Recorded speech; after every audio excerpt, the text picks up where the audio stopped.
Hello, guys. Welcome to my kitchen. I hope everybody is doing well today. That was an awesome stream from Time Served just now, and I am excited to keep going on this Friday night. I'm just getting things sorted out here, but why don't we get going? We're going to go back into another detention hearing because they just take me right back. Um, Yeah, it's Judge Kim. Let's remember the detention hearings. These are old ones, but we're doing a flashback. And we vote in the chat for one for detained, two for released, if we think the kid's going to get detained or released. Thank you, Monica. It's actually a dress, technically, but you know how we do. Um, okay, and then I'll probably start cooking at some point, but let's just get into the hi Donna. Let's get into Judge Kim. He's got some facial stuff going on in this one. So, also, um I think the sound should work. I'm trying something different. Let me know. Um yeah, let's get going. And seriously, today was insane with Judge Manning. We may watch a little bit of that later. I do have some of it. So, yeah, there's some just epic things today. Yeah, let's get it going with Judge Kim.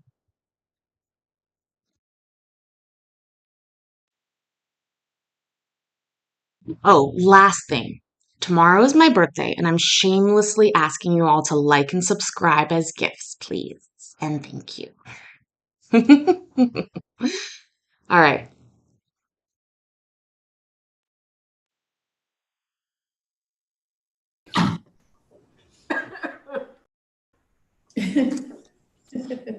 All right.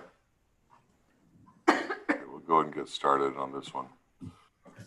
All right, so the detention docket for the 323rd, and because of the 17th emergency order by the Supreme Court of Texas, we are not doing in-person hearings since it's possible to do this through Zoom because of the coronavirus. However, in compliance with Article 1, Section 13 of the Texas Constitution, which is known as the Open Courts Act, this is being broadcast on YouTube. It is prohibited by this court for anyone to copy, publish, or record any portion of this hearing.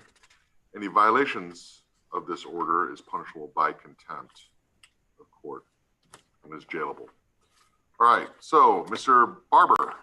Yes, sir. Judge Kim, been here for 10 days, so you get to see a judge every 10 days to review your case, to see what to do. Let you know you have if I detain you, then you have a right to see a judge every 10 days thereafter to make the same decision. You have the right to remain silent, but if you give up that right, anything you say at a detention hearing cannot be used against you at any other type of court setting. You have a right to an attorney. If you cannot afford an attorney, one will be provided for you. I believe Mr. Shaw is your attorney.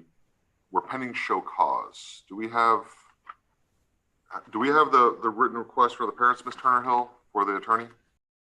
Your Honor, I believe she submitted it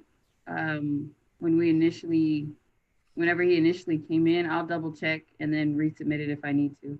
Okay. All right. Sounds good. All right. So, Mr. Barber, you're currently level 1-0 since today, which is good. And all right, you had a couple aggravated robberies last year, but they were dismissed. So at this point, so we let you out on the robbery charge, and then we let you out on electronic monitor in March. You skipped school and you violated your curfew, so let's see, brought you in April with your parents to talk about your electronic monitor. The parents said that you said that the EM was a joke and you would come and go as you wanted. And all right, so the violations, March 28th, you were out from 11 p.m. to 3 a.m. and then March 29th, 4 in the afternoon to 4:30, 4:45 to 8:20, 10:20 to 10:40.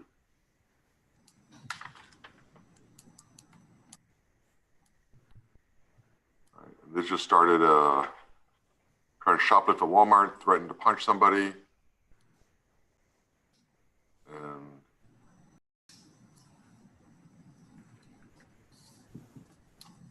using airsoft guns.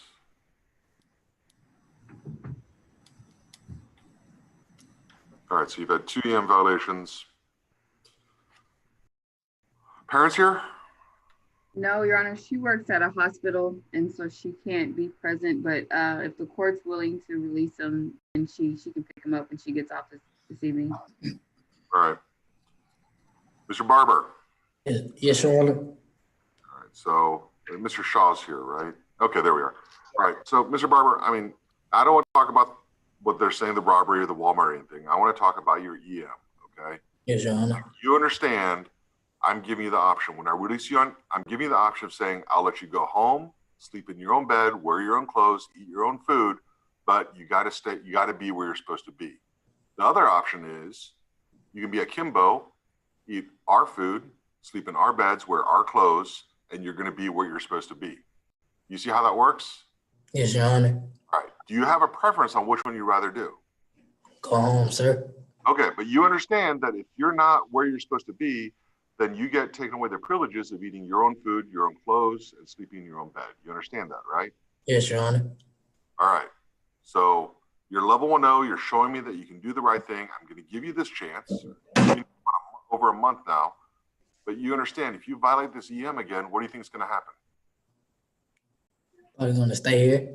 Yeah, you're going to stay here. We'll just bring you back. Yes, Your Honor.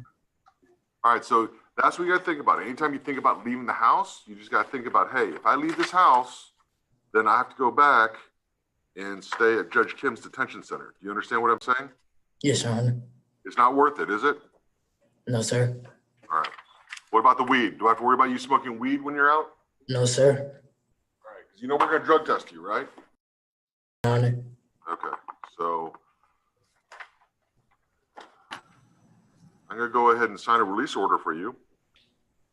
But you understand that I'm going to put you back on the monitor, right? Yes, sir. Prove to me that I don't need the monitor, and we'll take off the monitor. Excuse me, sir. Can I ask one thing? Yeah. I can get a job. Yeah, if you get a job, get a job. We'll give you timeouts. We'll give you we'll allow you to go and get a job. The monitor will just show you that you're at work, but you can't say I'm going to get a job and then go to the park. You know what I mean? Yeah, I know. Unless you get a job at the park, right? You get a job at Six Flags. You can go to Six Flags. But unless you're working there, you can't be there. Does that make sense? Yes, sir. All right, so I'm trusting you this time. You kind of violated my trust before, but you know what? I think you've earned another chance. You can either prove yourself right and I made the good decision, or prove yourself wrong and you'll just come back here, okay? Yes, Your Honor. All right, thank you, Mr. Barber. I thank you. Ryan Carrera. Good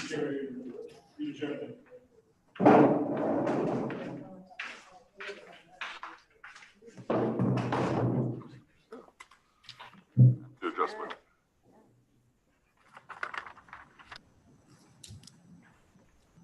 All right, Mr. Carrera.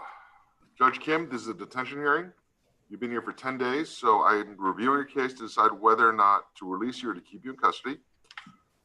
If I keep you in custody, the law says you have to see a judge 10 days from now. I'll let you know you have the right to an attorney. If you or your family cannot afford an attorney, I'll provide one for you. You have the right to remain silent, but if you give up that right, anything you say at a detention hearing cannot be used against you at any other type of court setting. All right. Let's see. Brian here. Yeah, Brian, you've had all these incidences going back to, let's see, when you're 12 years old. Criminal trespass, failed to ID, resisting arrest, evading arrest, theft, unlawfully carrying a weapon, knuckles, engaging in organized crime, criminal trespass. A lot of these times we just let you out and just within a week you're caught again. Now we're here. Back in April, officers responded to a call at a convenience store about 11 o'clock at night. Victims say they saw 4 Hispanic males enter the business for theft and then ran. When running away, the primary suspect reached toward his waistband, made a motion like he had a gun concealed. Another suspect pointed a handgun at the victims and pulled a trigger, which did not fire, which later identified by the clothing, and the video seemed to be Brian. It was captured on surveillance. Victims provided descriptions. Brian matched the description. And when officers arrived at Brian's home, they saw Brian and his father leaving the vehicle where the handgun was found, taken into custody. So grand jury's approved determinate sentence for Brian. Also pending terroristic threat for threatening a teacher at JJ AEP, and we're set for court on July 6th. And you've been approved for placement at Clarendon. You also tested positive for marijuana and benzodiazepines. All right, Mr. Carrera, the offenses I take most seriously are the ones involving firearms, and I consider you to be a danger to yourself as well as to others, so I'm going to go ahead and order you detained. All right? Yes, sir. Thank you. Christopher, okay, is Miss Bowers here? Not yet. All right, so is the security control officer there? Yes, I'm here, Judge Kim. We're going to skip Mr. Childs. Mr. Hall can't be here. Okay. Bowers is covering for him, but she's going to be late because of the court setting. So I'll just let you know. So next one's going to be Pamela Dela Cruz. Pamela Dela Cruz. Pamela.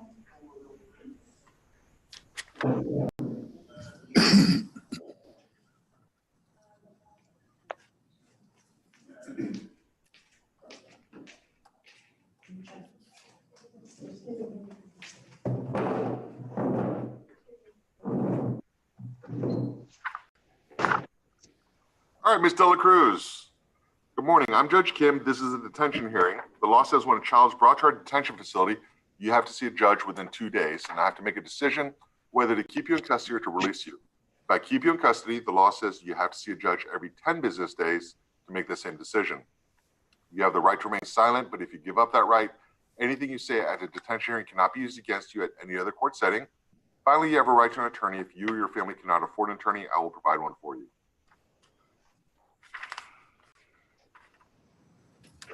And the mom is Let there. me just Okay. interject there for a moment, Judge Kim, So, if Pamela, let's see. can. You were placed on probation. Judge Kim, thank you. Sometimes he just does not listen when I tell him to be quiet. Anyways, I just wanted to interject because I think it's really interesting, and sometimes we forget that little speech that he gives there is the exact opposite of the ones that we always hear in normal court, which is you have the right to remain silent. Anything you say can and will be used against you in a court of law. Whereas here it says, what did he say? You have the right to remain silent, but anything you say at a detention hearing cannot be used against you except at future detention hearings, I think. So again, these are the loopholes of the juvenile system that actually make it really different than the adult system, but also a lot more punitive in my mind. Anyways, I always think it's important to mention that just for everybody joining us now, these cases are from 2020. This is the detention docket of the 323rd District Court in Tarrant County, Texas. We have Judge Alex Kim presiding, and he is some days nice, some days not. I really appreciate all of you guys being here. It's just means the world to me. It's my birthday tomorrow. Yeah, I'll probably mention that another 20 times because now I have like real friends on the internet, you know. Anyways, so we are gonna vote, one for detained, two for released. And that's what we sort of do here as we go on. I'm gonna start doing some prep work for cooking. And I love hearing your thoughts and comments in the comment section. And thank you to everyone for being here. I thought the last one was interesting. Usually Judge Kim doesn't release kids when there's no parent there, but somehow that happened. Anyways, yeah, this situation, these are very different. There's no, you know how we watch, I'm sure a lot of you guys here watch bond hearings with Judge Manning very often. And something that you'll notice is after 100 days, they are entitled to a bond without indictment, I guess it is. But in the adult system, it's a presumption that you will be given a bond except in very serious circumstances. In the juvenile system, that's not the level or the determining factor. The determining factor is whether or not you have a safe and suitable place to be released to. And it's not quite the same as CPS either. This is very, very subjective to Judge Kim, basically. He gets to decide if your parent makes a good enough impression on him that they will do the right thing. Over the years of watching these hearings, I really determined, like, I know exactly what to say to make Judge Kim super happy. I always used to think about it like, oh, I would go in there and you have to act angry at your kid. You cannot give any excuses for your kid. If you say they're not a bad kid or it's not their fault, it was the crowd that they're hanging out with, that's not going to help you at all. And then the other thing is, if you say that you're going to install cameras in your house and like door alarms, oh, he loves that. That is just like, he's like, yes. Oh, also, you must be having your kid at the doctor like every 60 days, especially if they're on any medication. Judge Kim requires that. So, anyways, it's funny because obviously every court is different, but for him specifically, these are little trigger points that will make him release a kid that otherwise you'd think wouldn't be released. Also, I'm so hoping we hear a tap on the brakes today because that's one of Judge Kim's favorite lines, but we'll see. And we are making dinner tonight. We're having bibimbap, which is like a Korean rice dish. So I'm gonna start cooking in a minute. It's only me tonight for dinner, so there's no rush. So I'll probably be more distracted and less just get her done. Anyways, I am, yeah, also, I do want to try everybody's recipes. I'm excited to make some of these recipes for you guys on stream. So, anyways, let's get back to Judge Kim. Remember, voting in the chat, 1 for detained, 2 for released. And let's see what we've got. I would love to hear a tap on the brakes. That would be a great birthday present.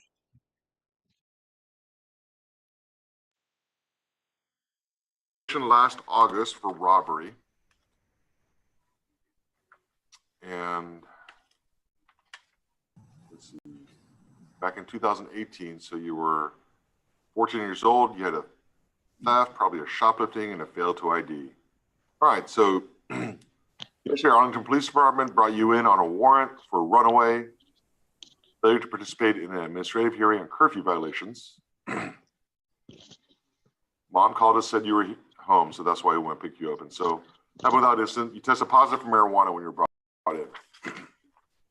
All right, so your probation officer is saying for the majority of the probation, you're doing well. You did outpatient at TYRC successfully in counseling, but lately your behavior is starting to get worse. You're associating with another probationer, staying out to the middle of the night. And we try to schedule an administrative hearing for you to come in so we can talk to you about how you can make better decisions. And so, Ms. Cook, when you say she did not comply, she showed up for the admin hearing or didn't follow through? Yes, Your Honor. We initially tried to do one with the mom last Friday, and we were in the middle of it, and Pamela hung up the go-to meeting. And we requested the directive at that time, but it didn't get issued on Friday. And so she stayed home all weekend, and according to the mom. And so on Monday, we tried again. And at 12:30, she knew that the administrative hearing was going to happen at 1. And Pamela grabbed a backpack, told her mom she'd be back, and she left. And then we haven't seen her until she came home yesterday. How long was she gone? How long was she gone for? So that was Monday, and she came home Wednesday night at 5 p.m. 3 days? No. Okay. So this is what we're going to do, Pamela. Your mom's responsible for you. You are on probation, so you're accountable to me. And so you can't just do what you want to do. This is part of probation, all right? Mm-hmm. You made some decisions in the past that now you're being held accountable for. And so you've got to follow the rules. That's what probation is about. So what I'm going to do is I'm going to go ahead and detain you. All right, this is because of your attitude and you're not following the rules. So at this point, what I want to do is I'm going to detain you. You were gone for 3 days. You didn't get to level 1.0, hold it for 3 days, and then I'll release an electronic monitor, and hopefully that's enough for you to show that you can follow the rules. If you can't, we'll just come back here and we'll deal with it a different way. All right? But just let you know the reason why I'm picking. I get that I'm one. sorry? Level 1? Can you say that again? I get that when I get on level 1? No, you get to level 1.0 and you hold level 1.0 for 3 days. So every one of those days that you have to keep level 1.0 should be a reminder of every one of those days you left the house. All right, so if you had left house for 7 days, I'd say level 1.0 for 7 days. But if you drop down to level 1A, it starts over again. You have to get back to level 1.0 and hold level 1.0 for 3 days. Okay. Okay? And when you get back home, I think you'll do fine. You did fine for the most of your probation, but you have to understand there's consequences to your decisions. This is just a consequence. You made a choice, bad choice. Now you got to kind of reckon up to it. Okay? All right, thank you. All right, Cameron Newton. It's open. Go ahead.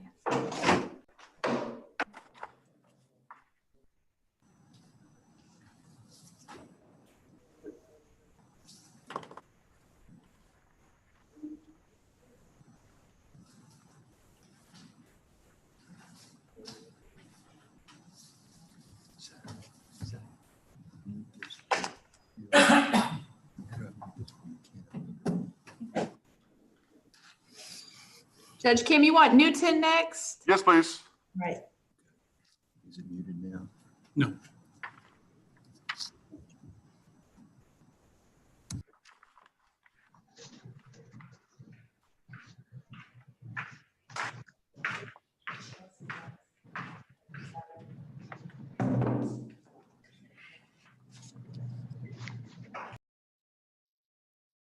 We have a parent for Newton?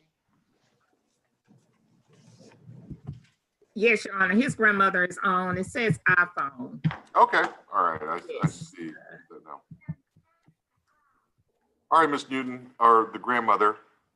This is a court proceeding on Zoom. I expect you not to be eating or drinking while we're here. So can you please put that down? That's my too. Oh, I thought you was talking to me. It's your grandmother I'm talking to who's watching.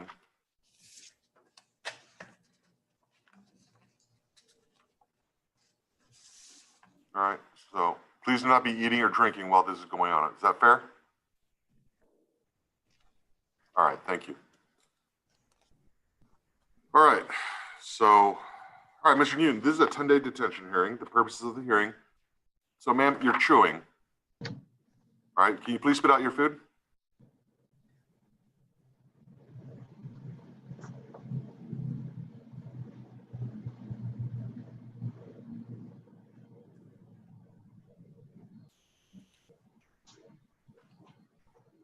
All right, I'll try one more time.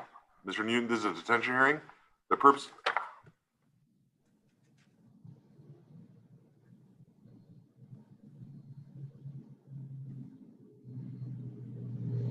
I removed her from this hearing because she can't behave appropriately. All right, so Mr. Newton, this is a 10-day detention hearing. The purpose of the hearing is to make a decision whether to keep you in custody or to release you. By keep you in custody, the law says you have to see a judge every 10 business days while you're here. I'm gonna let you know you have the right to remain silent, but if you give up that right, anything you say at a detention hearing cannot be used against you at any other type of court setting. Finally, you have a right to an attorney, and if you or your family cannot afford an attorney, then I will provide one for you. Ma'am, I'm gonna let you know now, okay? Part of the rules is that you cannot have a distracting background. You can't be walking around. You can't be eating or drinking or consuming foods. This is just like a court proceeding we're just doing through Zoom. So I'm removing you from this hearing because you cannot behave appropriately.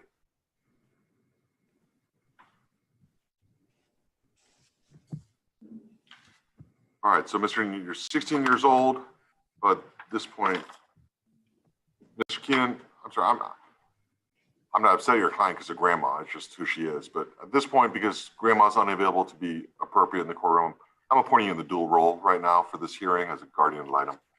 Your Honor, may I say something? That Yes. actually was not his grandmother. That was his mother. So was his his mother? grandmother's his guardian. I don't know why mom was on there. I think she went to get grandma, but that wasn't, I just wanted to let you know that that wasn't grandmother acting inappropriately. Okay. May have been out of the car. Doesn't matter either way. I know it's difficult with Zoom, and so Yeah. I'm not upset. I have to have a minimum standard, and one of the minimum standards is you can't walk around because it distracts everyone who's viewing the session. So, but thank you, Ms. Smiley, for clarifying. All right, so Mr. Newton, Ms. Perkins, Keenan, I don't know, who are you? Who do I remember you as? Tracy, Ms. Tracy. I'll call her Ms. Tracy. She's your attorney. All right, so Mr. Newton, I'm looking at your history. This all started when you're, I guess, 13. Burglary of a vehicle, theft of property, of a vehicle, engaged in organized crime, robbery, aggravated robbery. These are just what you've been arrested for. I mean, you're on probation for burglary of a vehicle. So kind of in and out, eventually you turned 16, or when you're 15, you had a stolen car. All right. So I was saying June 6th, about 11:30, there's a robbery call. Said 3 teenage boys came to the victim's home while the victim was sleeping, held her at gunpoint, rummaged the residence. They wore face masks and dark clothing. When the police got there, victims identified as Luella and Anthony Smith said they heard a loud bang shortly after 3 young black men entered their bedroom. One was armed with a shotgun, one with an AR-15, one with a handgun. Suspect with a handgun said, "Don't move or I will shoot you, bitch." At this point, the suspects with the shotgun, the AR-15, got out of the bedroom and went through the house. They took $400 from the purse, gold chain, gold diamond ring. So there's a radio call saying that the car had been found. No, an individual had been found in a blue Volkswagen while Tottenham noticed a loaded AR-15 magazine, 2 backpacks, loose shotgun shells. They located an AR-15 in a backpack at the trash can at Tarrant County College, which was close to the call location. They checked up the video, saw 2 black males. They walked toward the trash can, threw a blue backpack and an AR-15 inside the trash can, and ran off. Started looking. They found Cameron Newton behind an AC unit, 1 street north of Tarrant County College. He had a live .223 round in his front pocket. And then the person in the car said he was a getaway driver and admitted to Cameron Newton as being one of the people that entered the home to rob them. All right, so Mr. Newton, home invasion robbery. It seems like if this is in fact true, this would be aggravated felony, first-degree felony that you're looking at up to 40 years on a determinate sentence if the district attorney goes that route. My concern is I have a big problem with kids that have firearms and use them in a crime. So I'm very concerned about the safety of the public. I'm concerned about you killing somebody or somebody killing you if you were to be involved. So at this point, I'm just not comfortable releasing you just because of the safety factor of things. Okay, so I'm going to order you detained. Thank you, sir. Thank you, Ms. Keenan. Thank you. May I be excused, Your Honor? Yes, good to see you. Have a good weekend. You too. James Schmidt, 10-day hearing.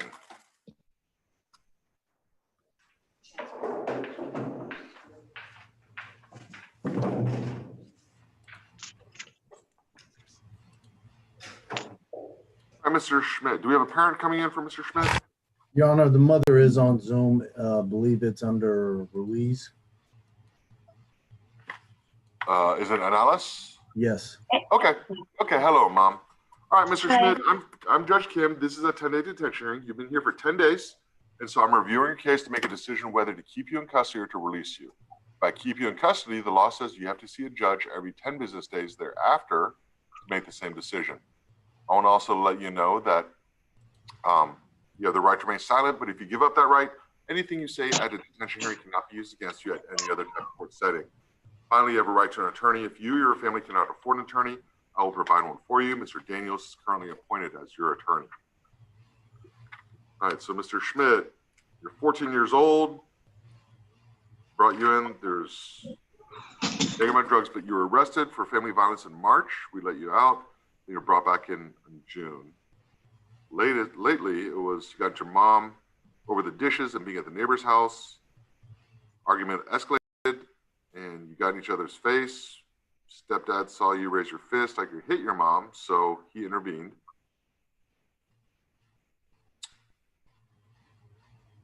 And I guess your stepdad was hit by you. Started going at it. You broke free and took off down the street. Mediation was unsuccessful.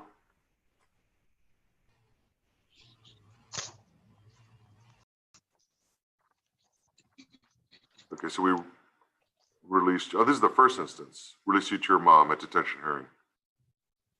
Okay, so while you're out, police were dispatched for domestic again. They said that you got upset when your mom did not trust you to stay at the friend's house to do a previous behavior of you sneaking out of the house. Tried to discipline you, and then you said that your mom grabbed your arm, you resisted, then she said you grabbed her, picked her up, and body slammed her on the couch. And so you got arrested again. And we have a court setting August 10th. All right, so I got a couple questions. Mom, have you been able to call with Chance, like while he's been here? I've been speaking to him on the phone, yes. Okay, are you noticing a change? Not in his attitude. He gets smart sometimes, but he's always been that way with me lately. But as far as remorse, yes, sir, he has. Okay. I just can't get control of his attitude. Sure. No, I understand. So, Mr. Crawler, are you here? Yes, sir. All right, so can you tell me about his behavior? He got to level 1-0 just 3 days ago. Why did it take so long? Your Honor, he's been on level 1 the whole time. He was dropped down on the 18th to 1A, slow to comply 3 times, over playful 3 times, got back to 1-0. On the 22nd, he was dropped down to 1A again, talking during movie, not following instructions, and continuously violating rules. Okay. Back to 1-0. Your Honor, can I say something? Yes, sir. Chance has told me that, he's talked to his mom on the phone every day lately, and he says that she's also found him a job that he can do once he's out of here. So I guess she can speak to that, but he says that he does have a job lined up, and he says, that something like what happened between him and his mom, he knows that that's never to happen again. All right. So here's my thing, Chance. This is what, and I'm not really asking questions. I will tell you where I'm coming from so you understand. Sure. Like, you understand the difference, how small of a difference it is between level 1-0 and level 1A. Yes, sir. Because level 1 is level 1. You're not doing anything bad. Yeah. But the difference is level 1-0 is you're doing everything you're supposed to do. Yes, level 1A is you're like, I know what I'm supposed to do, but I'm going to kind of control the situation, and I'm going to kind of do it my way. Yes, so sir. I'm not doing anything bad. I'm just, I guess in a way we call a lot of microaggressions, right? Yes, sir. Talking to your mom just now, she's like, well, he's not bad. He's not defiant, but he's just kind of got this attitude. Yes, sir. You see how what your mom is saying is that the problem isn't the fact that you're not a level 1 at home. The problem is you're like a level 1A, not a level 1-0. Yes, sir. Right? I understand. Now, you understand what I expect from you. I expect a level 1-0. Yes, sir. Your mom and I very similar on this. We both expect you to be a level 1-0. Okay? There's just a certain part about life when you're 14 years old that you don't get to make a lot of decisions. Yes, sir. Life is, right? I had a lot of time to think about that I'm not in control, and that I need to listen and follow directions because I'm not 18 yet. I'm not able to go out without, my mom telling me that I can. Like, I have to ask her first, you know what I'm saying? And it's like, We should also make a list of all the things the kids try and say to get out that they think are the right things to say as well. I'm just cutting in here to address something that came up in the comments. Firstly, I'd love to hear how you're feeling today, if you're feeling what level you are. So to explain the levels real quick, they have 1, 2, and 3. O, A, and U basically, or confined, C. So O is for outstanding, A is for acceptable, U is unacceptable, C is for confined. So basically, and the other, what I was also going to explain is, my dad was a jail guard in juvie when I was a kid, and so I know this really well because I've had him explain the rules. I've been to the jail, like, but they oftentimes you don't get the greatest people being corrections officers. It's not a glamorous job, it's a very difficult job. And so oftentimes you have people that want to take the easy way out, or you have administration who's determined there are certain ways of maintaining authority in a situation. Now, my dad was a really great officer and like worked well with the kids and knew how to deal with them without having to get oh, hold on. What is going on? Hold on.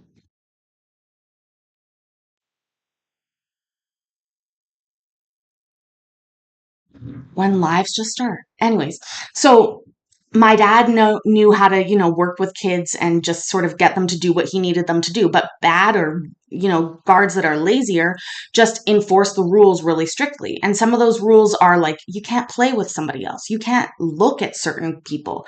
You can't talk back at all. You can't, basically anything that is negative is an infraction. And the infractions, they range in severity from super, like, being overly playful or something like that to concealing a weapon, but the reality is that they are trying to, in this situation, what he thinks is if a kid can follow these minute rules, which are just ridiculous and they are hard to follow, if they can do that here, they can follow the basic rules that their parents at home are going to be putting for them. But that's really not addressing a lot of the problem, which we've discussed here, is oftentimes parenting and like consistent parenting. That's what I think a lot of this comes down to. Anyways, we're going to get back to Judge Kim here. I had to interrupt because I really love hearing the kid say what he thinks is going to get him, out of the situation. Like, oh, I don't know. I'm not a grown man. I need to just do what my mama tells me. But, I don't know if Judge Kim will fall for it or not. Anyways, let's continue watching. I really love hearing all your comments, and thank you guys again for being here. Please like the video. It's my birthday tomorrow, so thank you. All right, let's keep watching.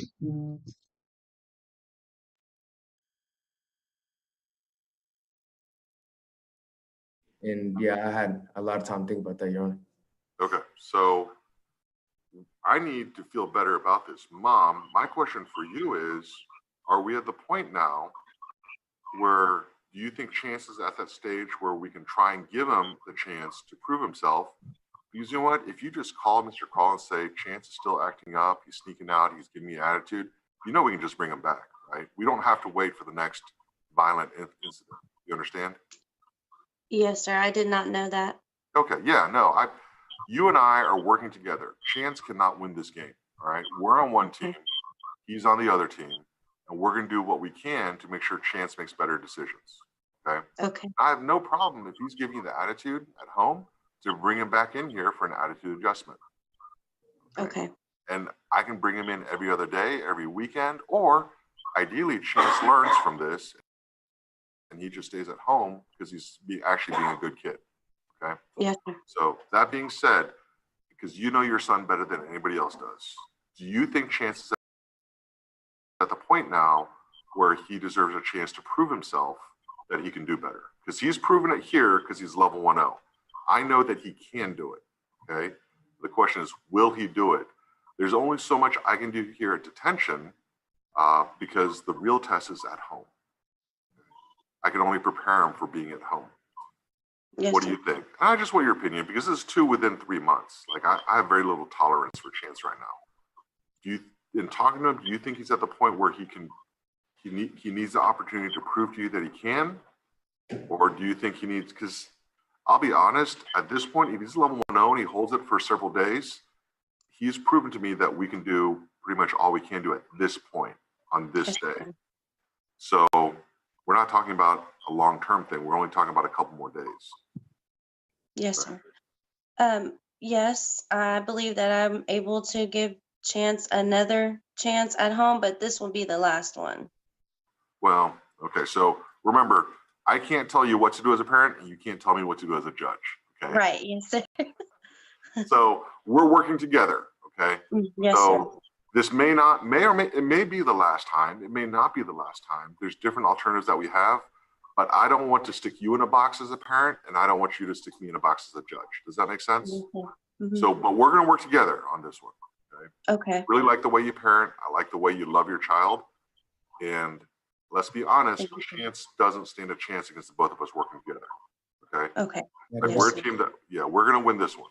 Okay, so let's do this. Chance, you understand that all your mom has to do is call your probation officer and say that, you know, Chance is giving me a bad attitude, and give a couple of examples, and I'll just sign another warrant for you. You understand? Yes, sir. Like, I need you to be a level 1.0 at home. Yes, sir. It's that simple. And the fact that you know what it takes, that's why I'm holding you to a higher standard. Yes, sir. In fact, I will let you know that I am probably holding you to a higher standard than I do most 14-year-olds. Yes, sir. Because you've proven to me that you know better than most 14-year-olds. Okay? So to whom those God have given, or much is given, much is expected. Right? I'm expecting more out of you. So don't let me down, but if you do, that's okay. We'll come back here, we'll have the conversation again, and then we'll wait longer and we'll try it again. But I'm not gonna give up on you, okay? Yes, sir. All right, so I've signed the release order, electronic monitor, can't leave the house, gotta follow your mom's rules. This is gonna be as hard as you want it to be, or it's gonna be as easy as you want it to be, but it's up to you. Yes, Okay? sir. Thank you. Thank you. Your Honor. Thank you. Okay. McComber. Yes. Can we get Christopher Childs next, please? Christopher? May Yes, I be please. excused, Your Honor? Yes, Mr. Daniels. Have a good weekend. All right, you too. Your Honor, I just need to make sure I'm in the right room for Christopher Childs. I'm filling in for Ray Hall, or is that in Judge Porter's? Ms. Bowers, no matter what room you're in the right room. Well, thank you, Judge. You're so sweet. No, this is Mr. Childs.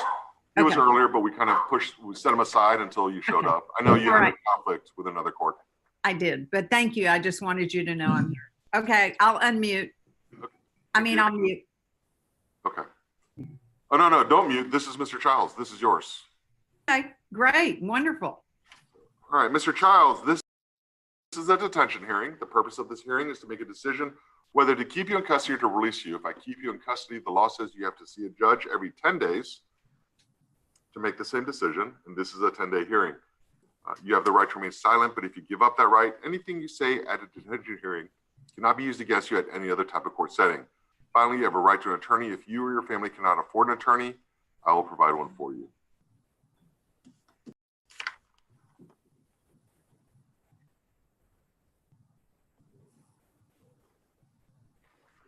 All right, Mr. Childs. Okay, you're 17 years old.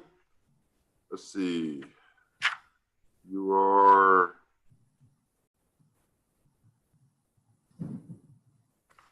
What's going on?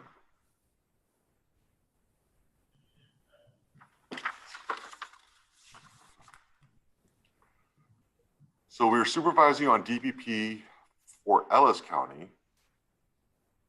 And then Ellis County closed the DPP case for criminal trespass. Then you were referred to Tarrant County a week later for criminal trespass. You were detained, released to your adoptive parents, and then you were fined for a couple months. Then at the end of May, your mom said that you climbed out the window in the middle of the night, ran away for a couple days during Memorial Day weekend. Then you called about a week later saying, could you come home because you had nowhere to go. So they let you back home, but a week later you climbed out and were missing ever since. So a couple days later, Mansfield police came to your parents' house looking for you as a suspect for burglary of a habitation. for going into house to use the shower. All right, so we should have warrant for you, you're apprehended. And so we have a pending case for criminal trespass. We have a new criminal mischief case from Mansfield.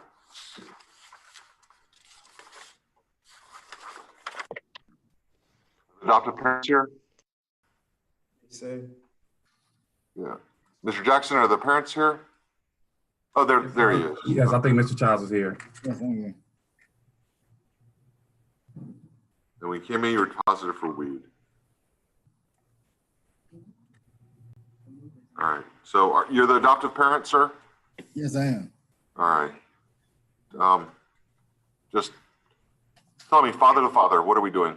I mean, where's Christopher at? He's 17 now. Just turned. I guess he turned 17 here in custody. Right. Where are we at? What do you mean where we at? I'm just talking to you, dad to dad, man to man. Like, where are we at with Christopher? I mean, it's a misdemeanor case, criminal trespass. At this point, if he gets arrested, he doesn't come here. He has to go to adult jail. Correct. Right. At that point, we're looking at potentially just another young black man that gets in the system, gets institutionalized, right? Correct. And that just becomes another statistic. What can I do at this point with Christopher to help prevent that? I mean, are we just past that? Is there anything we can do? Only he can help himself, sir. I'm inclined to believe that. Right. I know that for a fact. He's been told over and over, time and time again. So until he gets it, he don't want to help himself. That's the honest truth. I mean, Dad, are we looking at a prodigal son situation where he's made a mistake and this is going forward and things are good? Or are we looking at, we've pretty much done everything we can, he's going to make his own decisions? I would like to see they'll get everything going forward. Right. I guess, you know, get it out of your system and okay, now I'm all right. I'm gonna start over a new leaf and that type of thing, but it remains to be seen.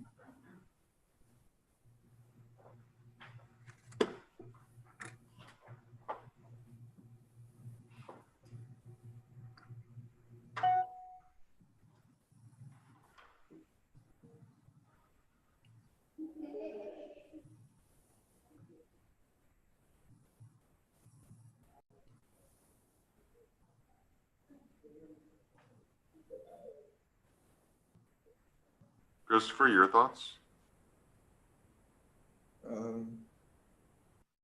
I've been in here for 2 weeks. I've reflected on a lot of things. I think I'm ready to move forward. I know I'm ready to move forward. Here's my problem, Christopher, all right? You're 17 now.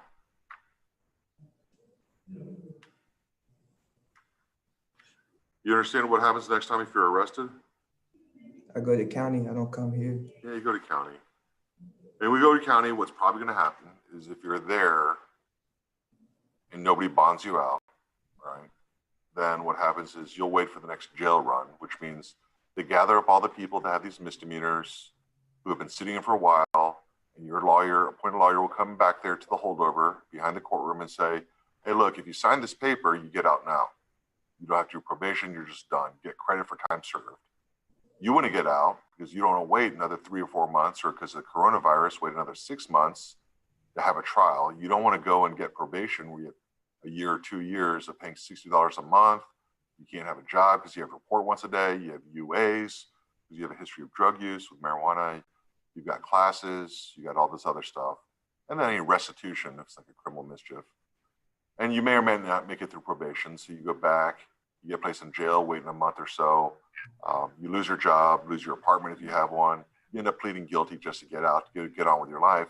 Now you have a criminal record, which next time you're looking for a job, then it may be tougher to get a job because you know what? If you're hiring somebody, you have a guy that, hey, this guy looks good, this guy looks good, this guy's been convicted of a crime, this guy hasn't. Who do you think they're going to hire?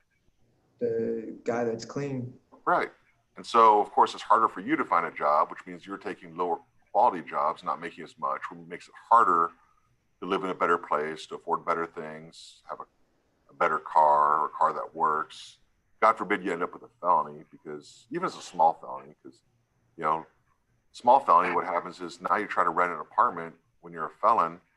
Well, most apartments don't rent out to felons, right? So there's a couple apartment complexes that do, but you know what? Those apartment complexes, they're full of felons because they're the only ones that rent to felons. So now you're there trying to start a life, start a family. Maybe you got a girlfriend or kid. You live in this apartment complex because this felony you had when you were 18 years old, except now next door to you, you have murderers and child molesters and rapists and all nothing but felons. And the whole apartment complex is nothing but felons because you did one thing when you're 18 years old. You see this life that I'm projecting in front of you that could be? See where you're coming from. That's what scares me, and that's what scares your dad and scares your probation officer. That's what we see on this side.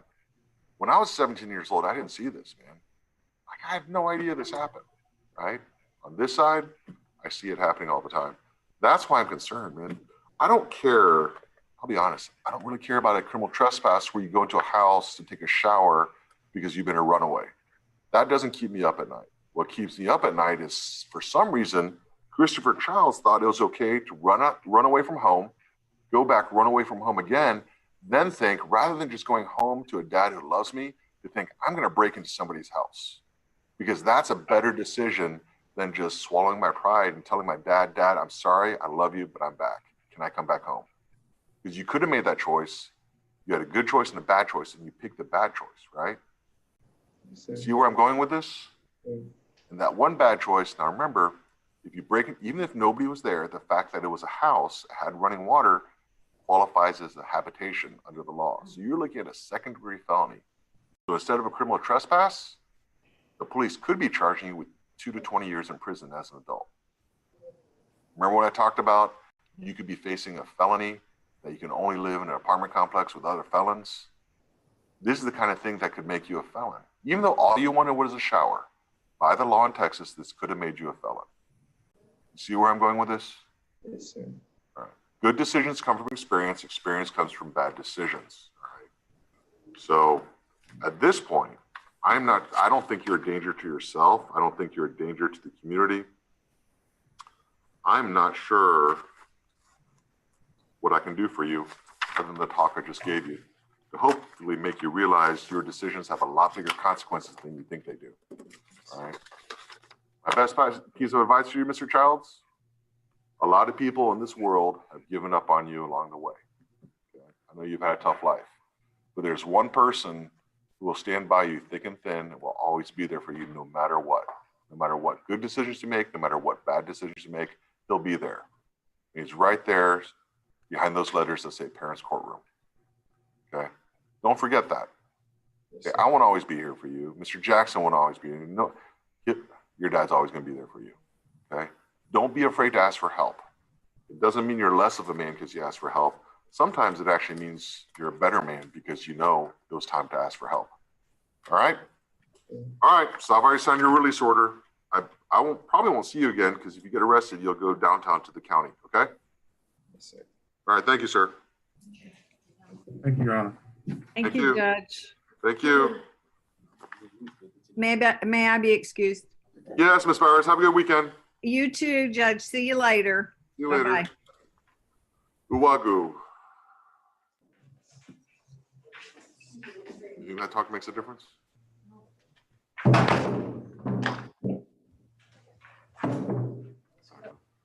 Sometimes I think that the rogue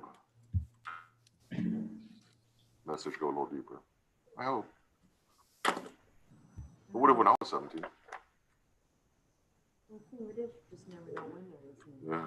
It could have just been now. We tried. All right. So, Mr. Wagu, this is a detention hearing. Anytime a child is brought to our detention facility, the law says you have to see a judge within 2 business days, and I have to make a decision whether to keep you in custody or to release you. If I keep you in custody, the law says you have to see a judge every 10 days thereafter. I will let you know you have the right to an attorney. If you or your family cannot afford an attorney, I will provide one for you.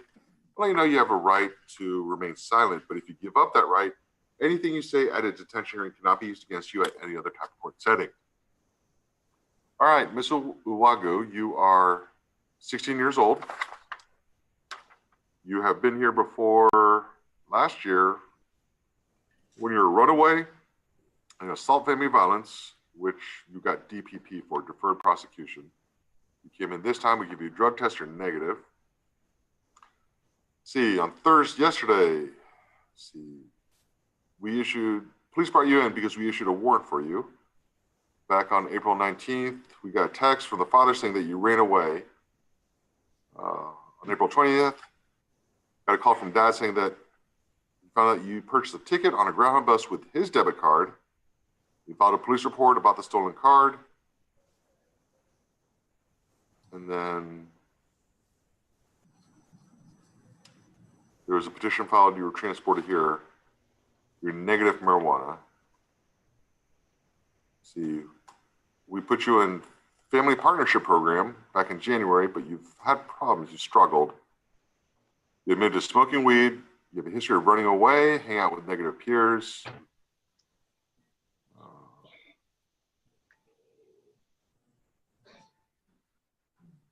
I remember this one. The boys, dad came home, the boys were there, and the boys shot at dad from his own house.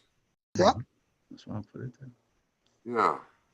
Yeah, you were a runaway. Dad finally came home. You were home, 6 boys at home. Dad called the police, and then leaving the house, they shot at dad.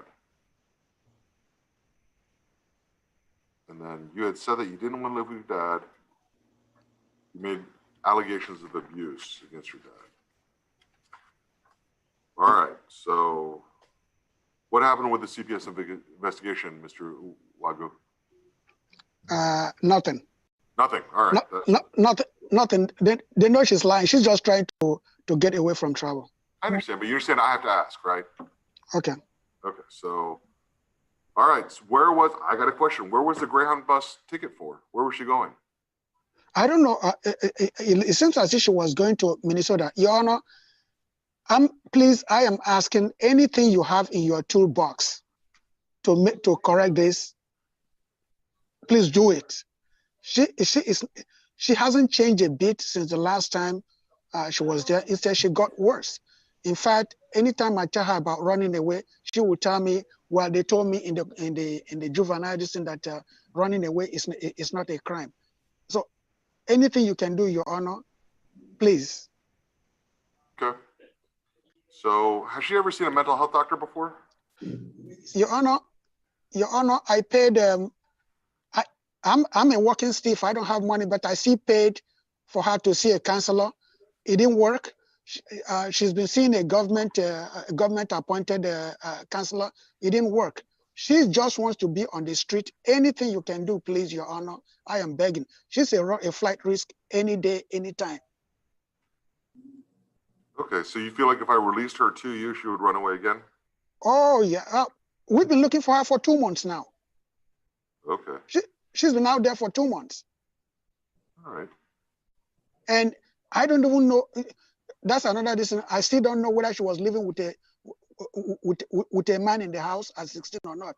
That remains to be. I want to find out what exactly or who she was living with. Right. Can I ask where mom is in the picture? The mom is in Minnesota. She was having a problem with Minnesota. That was why the CPS over there in Minnesota asked me to take her and bring her here.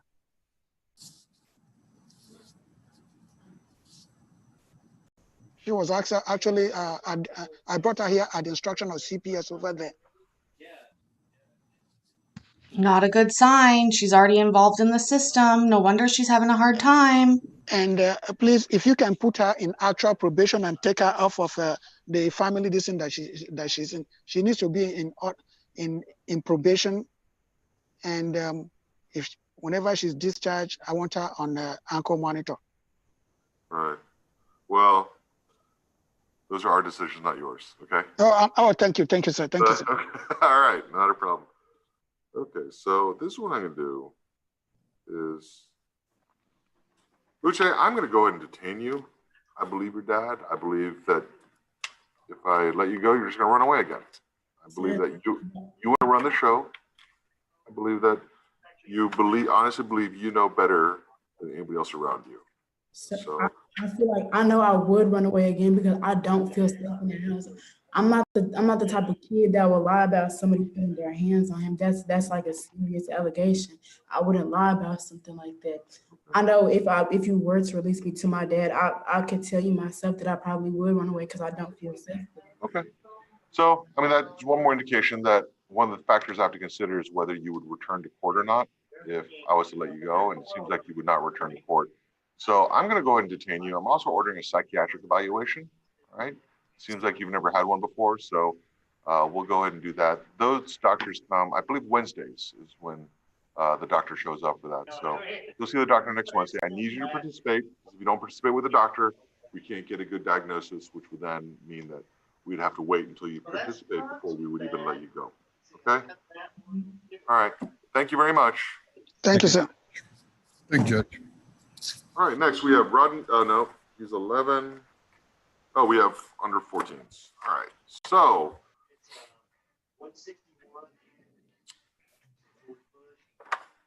at this point, in compliance with Texas Family Code, Chapter 54.08C, which states when a child is under 14 years old at the time of the hearing, the court shall close the hearing to the public unless the court finds that the interest of the child or the interest of the public would be better served by opening the hearing to the public. The court cannot make a finding that the interest of the public would be better served by opening it. So at this point, I am closing these proceedings in compliance with Texas Family Code Chapter 54.08C. So I'm going to first end the live stream to YouTube, and then I'm going to go through and figure out who all's here participating. So who is Miss Tanya Davis? Do we know?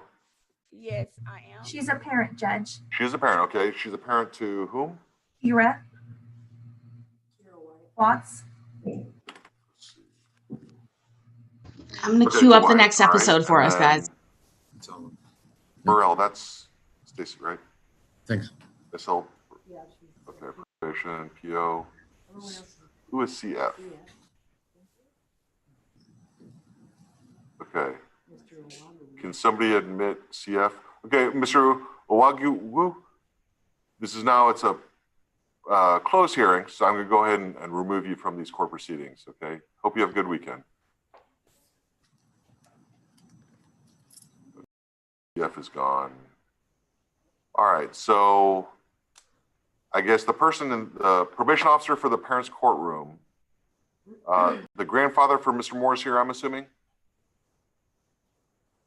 Yes, he is. Okay. Yes, he's here. All right, so we'll go ahead and do Wyatt first, and we can leave the grandfather out. This way, Miss Davis doesn't have to leave and come back. And so go ahead and have the grandfather wait in the lobby. We can handle Wyatt before anything else. Okay, all right, so, and Sorry, guys. I'm just going to grab the next episode here. Give me 1 second. What happens is they often close the hearings because of it being the under 14s. And so I usually, sometimes though, if you'll recall, they actually left them up and we got to see them once in a while. But just give me 1 second and I will grab the next one. So, and tell me what you think there. I thought he was in a really good mood today. Did he like release everybody? Were they overfilled or something? It seems like they were because he was like releasing people left, right, and center, it would seem. That's what it felt like to me, anyways. Let's see here.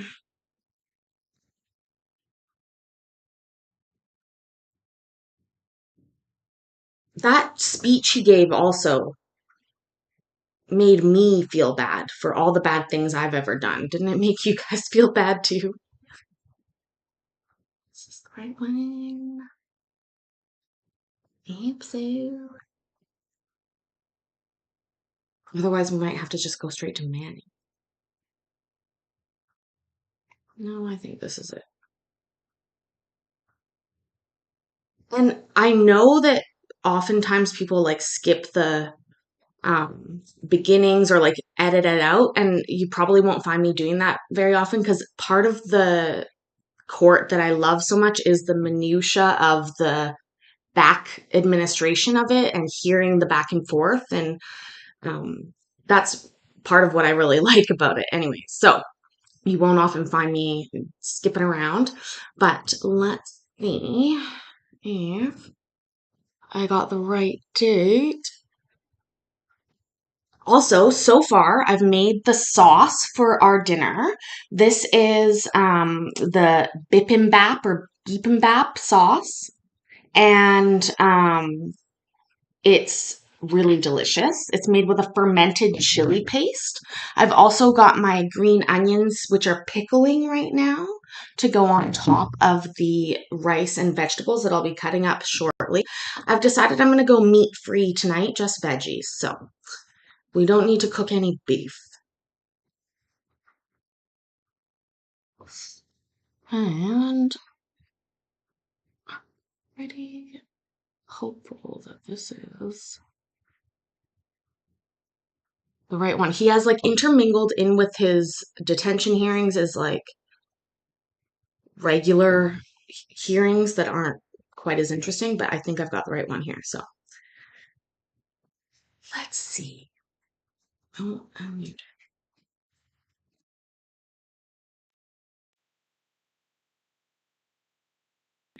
Cannot do that. Yes, sir. Okay, and the district attorney cannot do that either. Once I accept this, you're both stuck with it. So if the disposition is not enough in their eyes, they're stuck with it. They can't go back and say, I want to do this over. You understand? Yes, sir. Okay. All right, so Mom, I previously sworn you in. If you can please tell us what your legal name is. Laura Elisa Ramirez. Okay. And what is your relationship to Anthony Moses Aponte? I'm his mother. Okay, thank you. All right, Mr. Houston, is there any reason why your client will not understand the proceedings today? No, Your Honor. Is he fit to proceed? He is fit to proceed, Your Honor. Thank you. Anthony, you are here today because the state of Texas has filed a petition alleging that you have engaged in delinquent conduct, which, if committed by an adult, would constitute an offense against the laws of the state of Texas. Specifically, they're saying in paragraph 1 that on or about December 15th, 2019 in Tarrant County, Texas, that you altered, destroyed, or concealed a record, document, or thing with the intent to impair its validity, legibility, or availability as evidence in the investigation, knowing that investigation or official proceeding was pending or in progress by hiding a BB pistol in the home of Armando Delgado. All right, do you understand what I just said? Yes, sir. They're also saying in paragraph 2, on or about December 15th in Tarrant County, Texas, that you altered, destroyed, or concealed a record, document, or thing with the intent to impair its validity, legibility, or availability as evidence in the investigation, knowing that an investigation or official proceeding was pending or in progress by removing blood from an automobile. Do you understand what they said in paragraph 2? Yes, sir.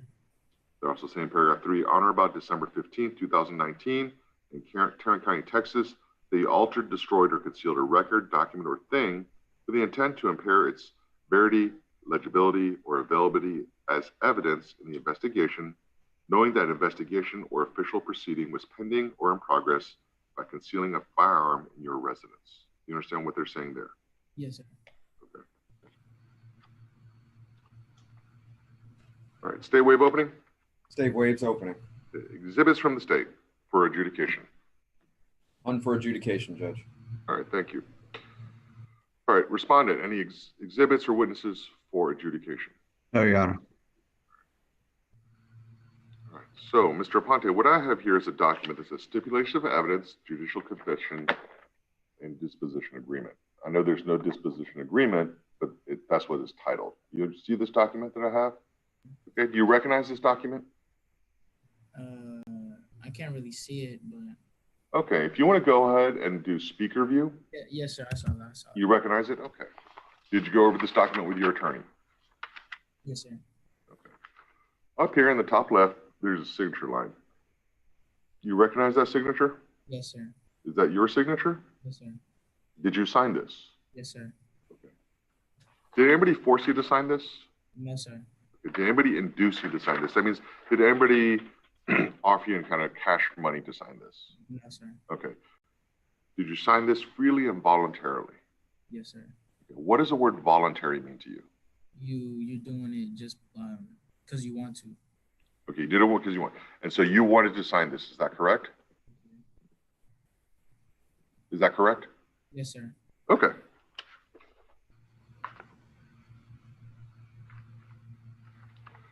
So let me ask you, everything in this document, is it true or not true? True. I need the words either true or not true. True. True, okay. Are you saying it's true because it is true and for no other reason? No. Okay. So is there another reason why you're saying true, or are you saying true because it is true? Because it is true. Okay, thank you. All right, stay wave closing? Stay waves closing, Judge. Respondents closing? Respondent waives closing also, Your Honor. All right, based on the competent evidence from this hearing, the court will make a finding of delinquency. Specifically, the court will find the allegations of the petition in paragraphs 1, 2, and 3 were established by the evidence presented to this court. That will conclude the adjudication hearing for this matter. We ready for dispo? Yes, Your Honor. Okay. So the court will call cause number 323-112-977-20. We're here on a disposition hearing. The court will take notice that it has previously adjudicated this child as delinquent under a stipulated agreement. All right, so my questions is, now this is open to the court for disposition, is that correct? Yes, Your Honor. Okay. Has there been a social history already done? Yes, sir. There has been social history, okay. So I guess my question is, Mr. Aponte is currently not in detention, that's correct? Yes, He's been out since January, Your Honor. Okay, and then, let's see, Mr. Crawl, you're his probation officer, correct? Yes, sir. All right, so how's he been in the meantime since he's been out? I have not had one single issue. Okay. No problem with, was he on a monitor at any point? He's been on the monitor for about 6 months. Okay. He's still currently on the monitor. Okay.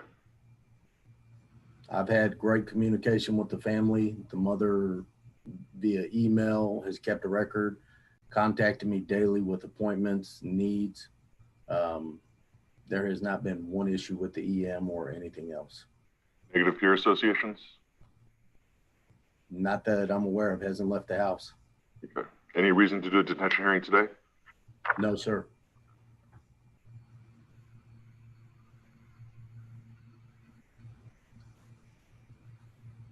Judge, may I ask a question, just a procedural question, please? Absolutely. Of the court.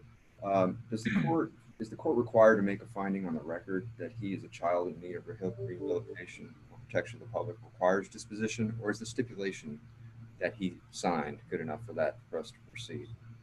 That I'm going to take that. My opinion is that this is what's the part of the disposition that's binding. So if everyone's agreed that disposition needs to be made, right? Yes, sir. Then I feel like I have to make a disposition. Yes, sir. Okay. I think I can either accept this in its entirety or reject it in its entirety. Otherwise, both sides preserve their right to appeal. Yes, sir. Okay, so let's, off the record, you're concerned I'm going no dispo? No. I'm not concerned about that. I just didn't know if we needed that specific finding orally recited at the adjudication phase. Okay, no, that would be the disposition phase. Do you see what I mean? I'm sorry. Oh, I do. No, it's all right. Okay. I didn't want you to read too much into my questions. Okay, no. Okay, back on the record. All right, so look, I want to take my time on this one, Mr. Aponte. The reason why is because this did end up, this whole course, I understand there's no murder charge here. Okay, I get that. It's only a tampering with evidence, but this series of events did end up in the death of an individual. Okay, and so I take this very, very seriously, especially when it's open to me to make a decision. I want my time to look at the social history and to figure out exactly what questions I have for Mr. Crawl instead of just kind of rushing through this at this point. Okay, so I don't, at this point, I don't want to have the disposition hearing because it's something that I don't want to be rushed through because it's so unique that the grand jury disapproved the murder, the homicide. right? It's just a tampering, but I can't ignore the fact that in this course of events, somebody did die, right? Does that make sense to you? All right, so what I want to do is I want to go ahead and reset the dispo hearing. All right, so we've adjudicated you. I'm not going to take you into custody. We're going to go ahead and leave you where you are. I just want time to make a careful decision because other things I have to consider, and one of them is the protection of the public, okay? And protection of you, and based on what I've read in the stipulation agreement, you're in a situation where had Mr. Cashin's gun been real, you very well could not be here today, all right? Mr. Cashin, because of your decision, his decision, is not here today. And because of the seriousness of this offense, I want to make a careful decision. What I don't want to do is start the social history now, start this hearing, and then at the end of the day, just tell the attorneys what my decision is, and Mr. Houston has to tell you what my decision is. I think you deserve for me to look you in the eye and tell you, well, computer to computer, what my decision is. Okay, I want to give you that respect. And I think Mr. Cashin's parents are here, and I think they deserve the respect of hearing it from my mouth instead of the prosecutor just calling them and saying, this is what the judge decided, okay? I need to make a decision, and I need to own up to the decision, whatever that may be, okay? So what I'm going to do is, at this point, we started the disposition hearing. I'm going to recess this hearing. I know I have a copy of the social history. It doesn't have to be admitted for me to look at it. I just can't look at it until after adjudication. So that gives me time to look and make a decision. And then we'll have a hearing when I can tell you what my decision is.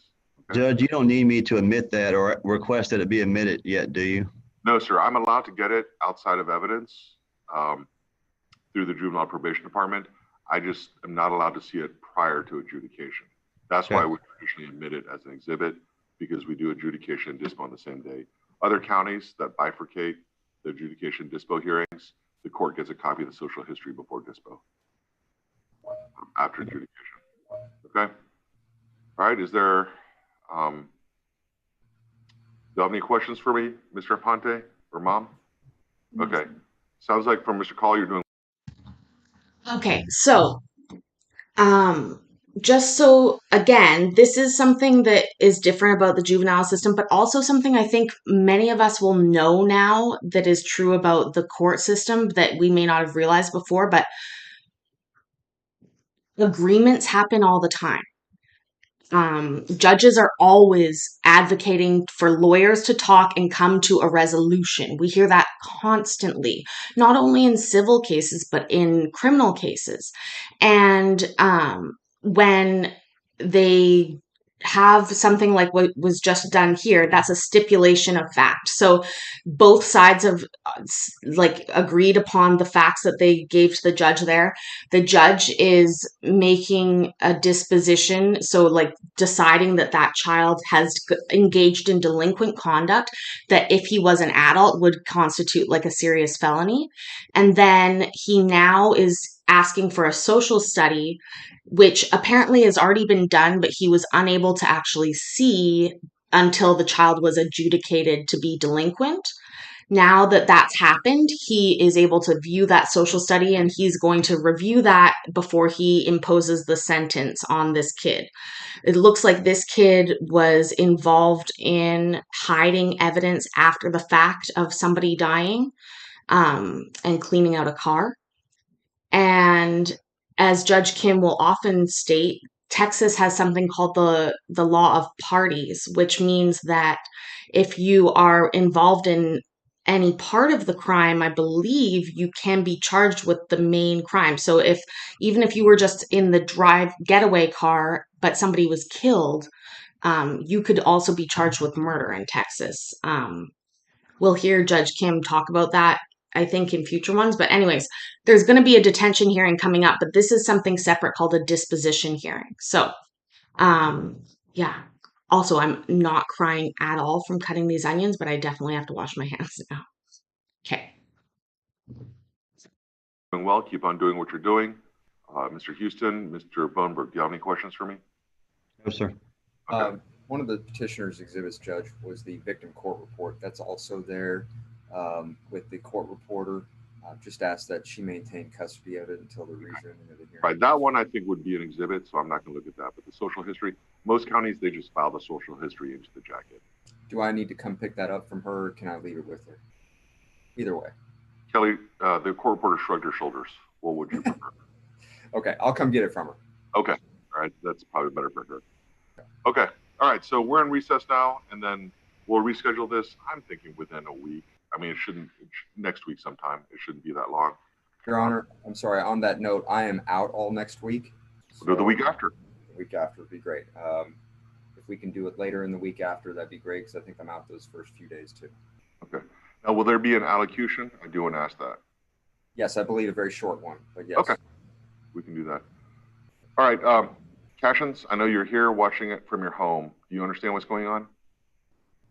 Okay. We do. Okay. I just want to make sure that you understand this process as well, and why I'm delaying this. I'm not trying to get out of a decision. I just want to make the right decision. Okay. All right. So we are in recess on the disposition hearing. All right. Thank you. Thank you. Thank you. Thank you, Your Honor. Yes. They'll contact us. Yes. You want to do that now, or you want to try to do? What is it going to be? It's just stipulated. My understanding. So that's very sad. That's kids' parents there. The kid that died. They're gone now. I'm gonna fast forward it probably in a minute, but I'm also, my hands are busy, so. 3, 4, 5, 6, 7, so 30, 45 minutes. Oh, thank you for the estimate, Judge. 30 to 45? I don't think so. All right, thank you.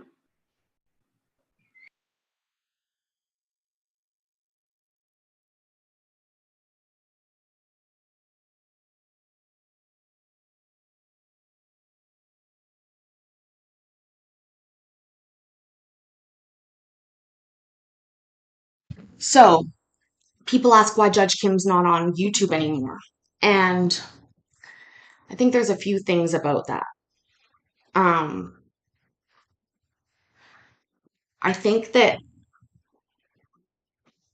when he was forced to, because he likes to follow all the rules, so he needs to, abide by the Open Courts Act. At the beginning, it caught on. There was a lot of us in there, but he left chat open, which was unique. Not a lot of them did that. He even did a Q&A session, I remember, a couple times. And they were very aware of us as the public watching these hearings, much more so than most other courts that we watch. Most other courts, honestly, it feels like they're trying to hide it. They're trying to get in. They go under YouTube Kids. They try and delete. Immediately. There's all these different things that courts seem to do in bad faith, I think, a lot of the time. That's the cat again. Anyways, so I have to give them that. At the very least, he didn't do that. However, I believe that it got to Judge Kim's head. And if Judge Kim ever wants to come and talk with me about this, I will happily speak with him for as long as he would allow me to pick his brain, because I think there's so many interesting things and policies that he implemented there that I really thought were good. But I do believe that... Are we about to go on Fry?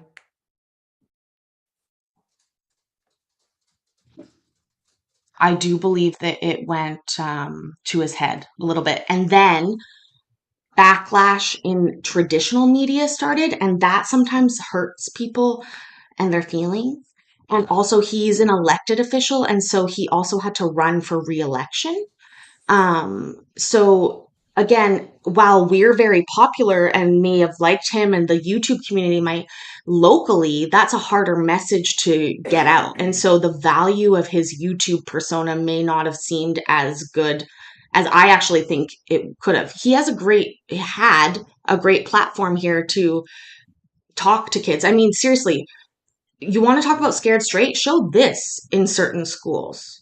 Or to kids, certainly, and explain, like, it's not a joke. Your freedom is gone. Once, parent involves the law in child rearing, which is what a lot of this is, your hands are no longer you're not the one making the decisions. And Judge Kim loves to remind people of that. He's the judge.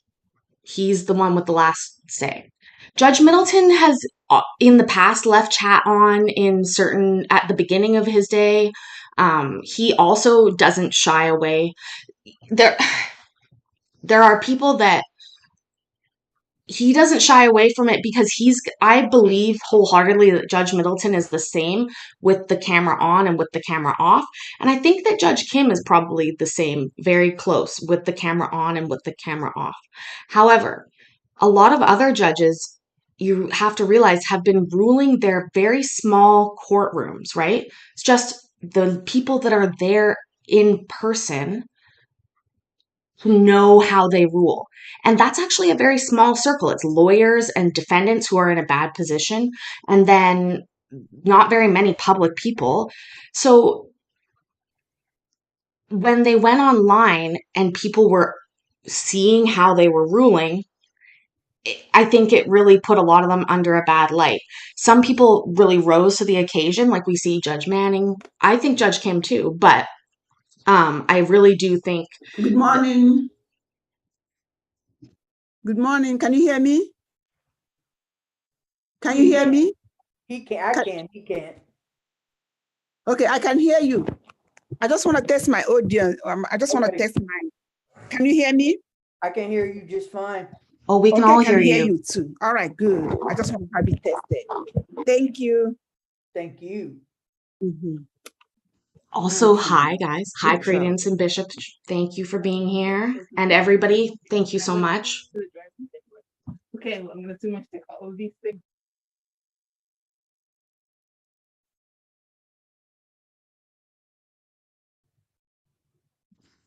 Honestly, I really believe that seeing real legal proceedings where kids that are just like them are in an instant taken out of their reality, he could have a really big impact and reach. The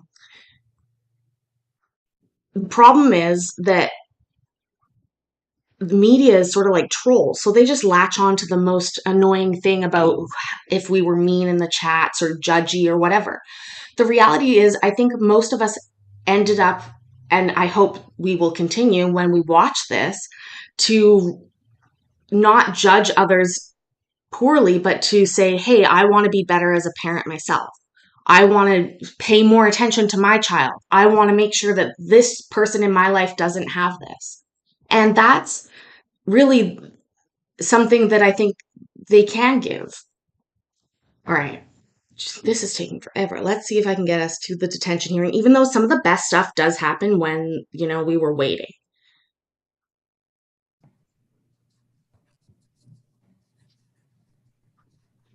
Jay or Kathy, can you hear me? Yes, I hear you. I forgot to put on the docket that we have a 12-year-old. Yes, ma'am, I got you. All right, thank you. We'll put her at the end. All right.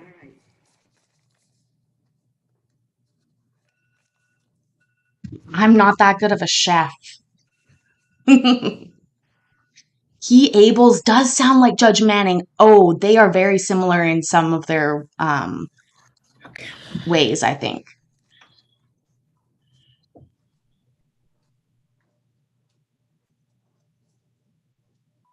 Also, as a reminder, guys, we vote in the chat. One is for, I have to check everything. One's for detained, two's for released. And also I'm getting bingo cards because I know y'all want to play bingo like this with us. Remember, Judge Kim is one of the strictest judges we ever saw. If you are not there on time, you're not getting in. So he has some strict rules. He ruled his virtual courtroom very well, I thought.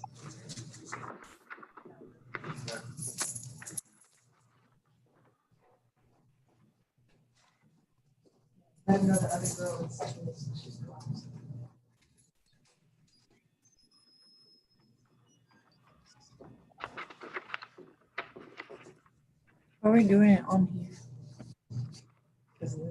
Oh, this sheet top sheet is pulled off. Serena Barley, the top sheet is pulled off. I don't know how that happened.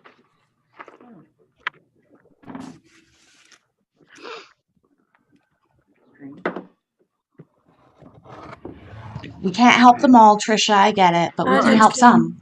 Hello, Serena. All right, this is the detention docket for the 323rd District Court. You're here. So, Macomber, are you back there? Yes, sir. All right, so Cardenas is under 14. So I know the order, if you can make sure she's last. Yes, sir. We got it. All right, thank you. All right. Hello, Serena, again. Hi. This is a detention hearing. You know what they're like. So when you're brought into our facility, you have to see a judge within 2 days to decide whether to keep you or to release you.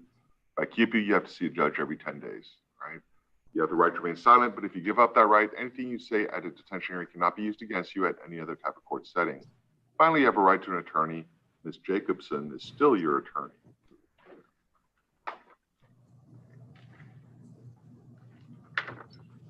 All right, Serena. Let's see. I know you're on probation for the misdemeanor, right? And you and I have had many conversations before, right? Yes, sir. All right, so I'll tell you first off, I've seen. Yeah. Who's that? Staff. Okay. So I'll tell you first off, looking at your screen, you've lost a lot of weight. No, I weigh a lot. Okay. You've lost a lot of weight since last time I saw you in the hallway of the courthouse, Serena, which gives me concern. Well, I'm 170 something. I'm 80. I've only lost like 5 pounds. No, I can see it. It gives me worries that you're using again, right? So you know, this is the problem, right? When And drug you have tester. conversations with a judge and the judge gets to know you, is I'm getting to know you as a person. So I haven't even read anything yet. I'm telling you, that's kind of like setting off my spidey senses, you know?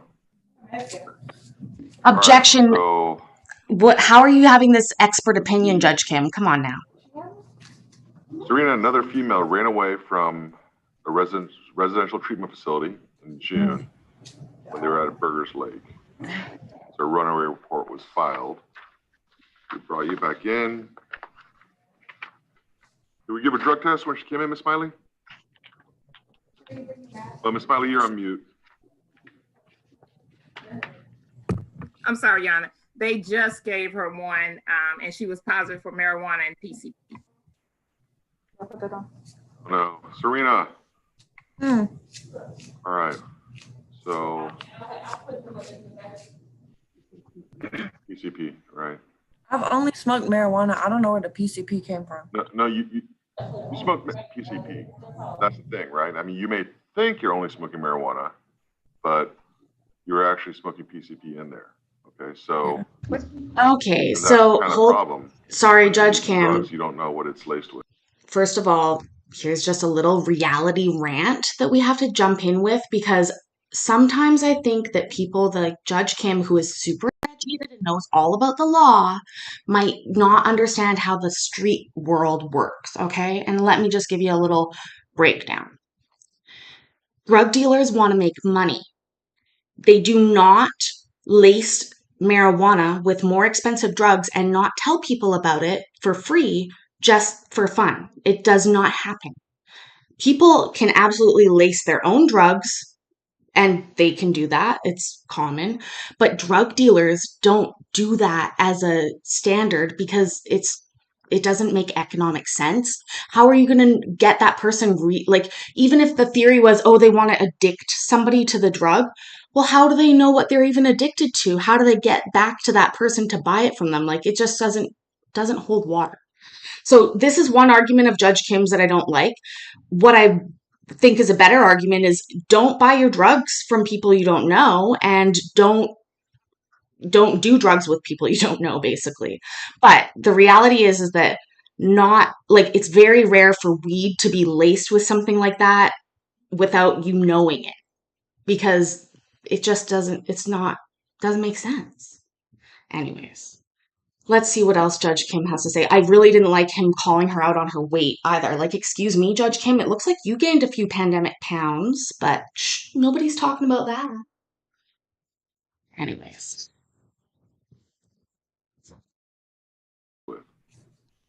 So, okay.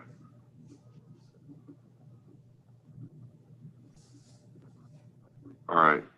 All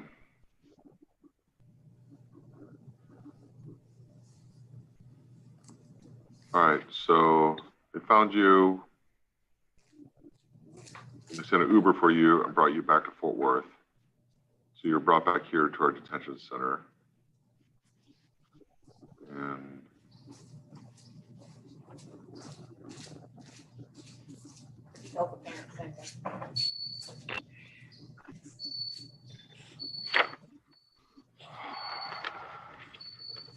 Emily, when is Fort Worth PD ever going to go after Miss Lusk? Do we know? So I don't have an answer for that. I'm sorry, Judge. Okay.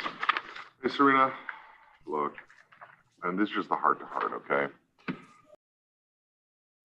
This is a problem that I have, is you know how this works. We've had this conversation before, that you have a case and we try probation, but probation didn't work. So the next step is a local placement.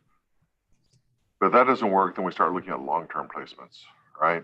Well, that was a long-term placement. Their plan was to send me home on July 7th to my mom, because my mom has like a place and a room. They were going to put me on an ankle monitor. But Yeah, like, that's not a long-term placement. That's RTC through the CPS side of things, okay? Your Honor, may Long-term I? place. Yes, May I Ms. clarify what she was trying to tell you? We are set on July 7th for my motion to have Serena return to her mother. Though I am not sure that is not necessarily CPS's plan. It's just the motion that we're having on July 7th. Which court is this in, downtown? We're in front of Judge Brown on the 7th. Okay, do you know which district court this is in? I believe 322nd. 322nd. Okay. I may ask Judge Mumford to see if he'll transfer this case to here, just because I've dealt extensively with Serena, right? And I'm very familiar with the facts and the parties and the history.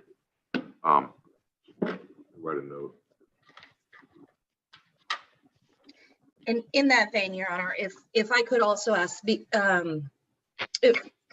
whichever way it works out between you and Judge Munford, if we do have that hearing in front of Judge Brown on Tuesday, if we could arrange for Serena to appear via Zoom hearing for it. Yeah, that shouldn't be a problem. Thank you. I don't think that'll be an issue. Let me talk to Judge Mumford first and see if he's willing to transfer this out here. All right, so Serena, RTC is a CPS placement, all right? It's not a juvenile side placement. Remember, you have two cases and there are a lot of similarities, but there's a lot of differences. When I say a long-term placement, it's usually out of state. The popular ones in Iowa, there's none in Wyoming, Utah. And those are 6 to 9 month programs, okay? Now, like, remember the refuge? Yeah. That was a long-term placement, okay? So I can't send you to TJJD, but what the law says is I can do is send you to one long-term placement after another over and over again. They're all secure facilities. They're not RTCs. They're very different. So I'm just letting you know this is possible for this to happen out of your case, okay? Excuse me, if I say something.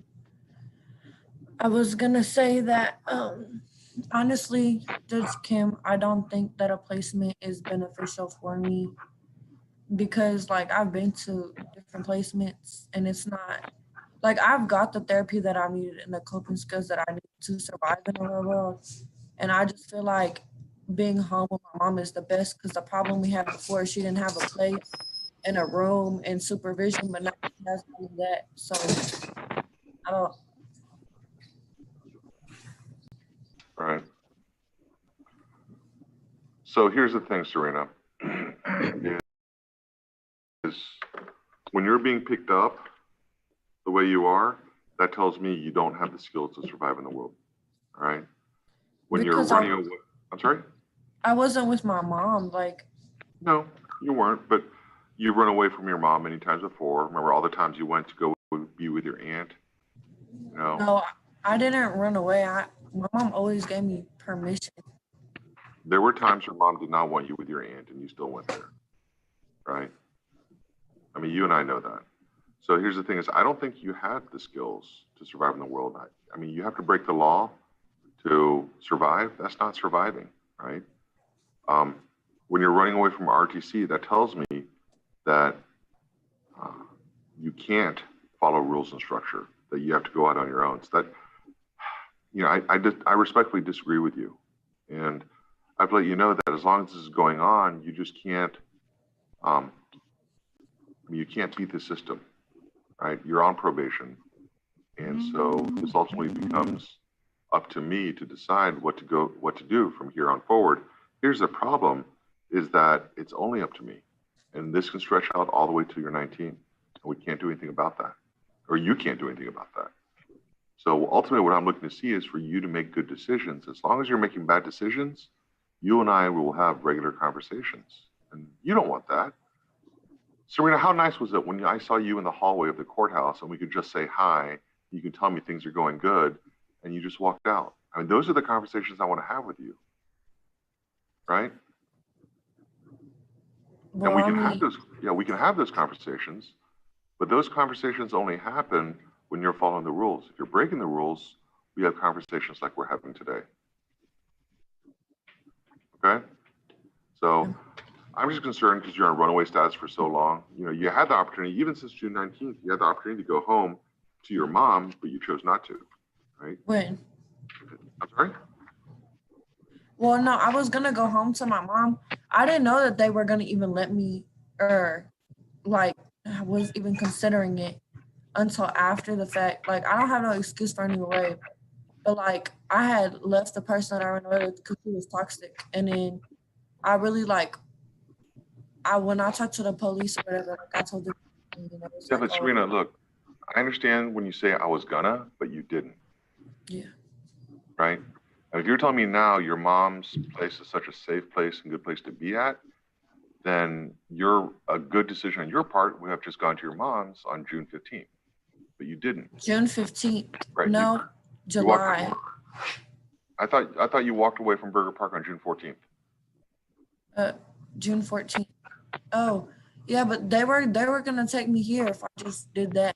Well, but that's the thing is you're telling me now that your mom's is a safe place to go and a good place to go, but you didn't go there. And then you're also telling me you're now equipped to make good decisions, but if that was a good decision, you didn't make that decision. I mean, nobody's perfect, Judge Kim. No. I mean, No. I'm not asking you to be perfect, Serena. I'm not perfect either. Just ask my wife, right? So here's the thing. But when you are given the position to make a good decision, make the decision that you did.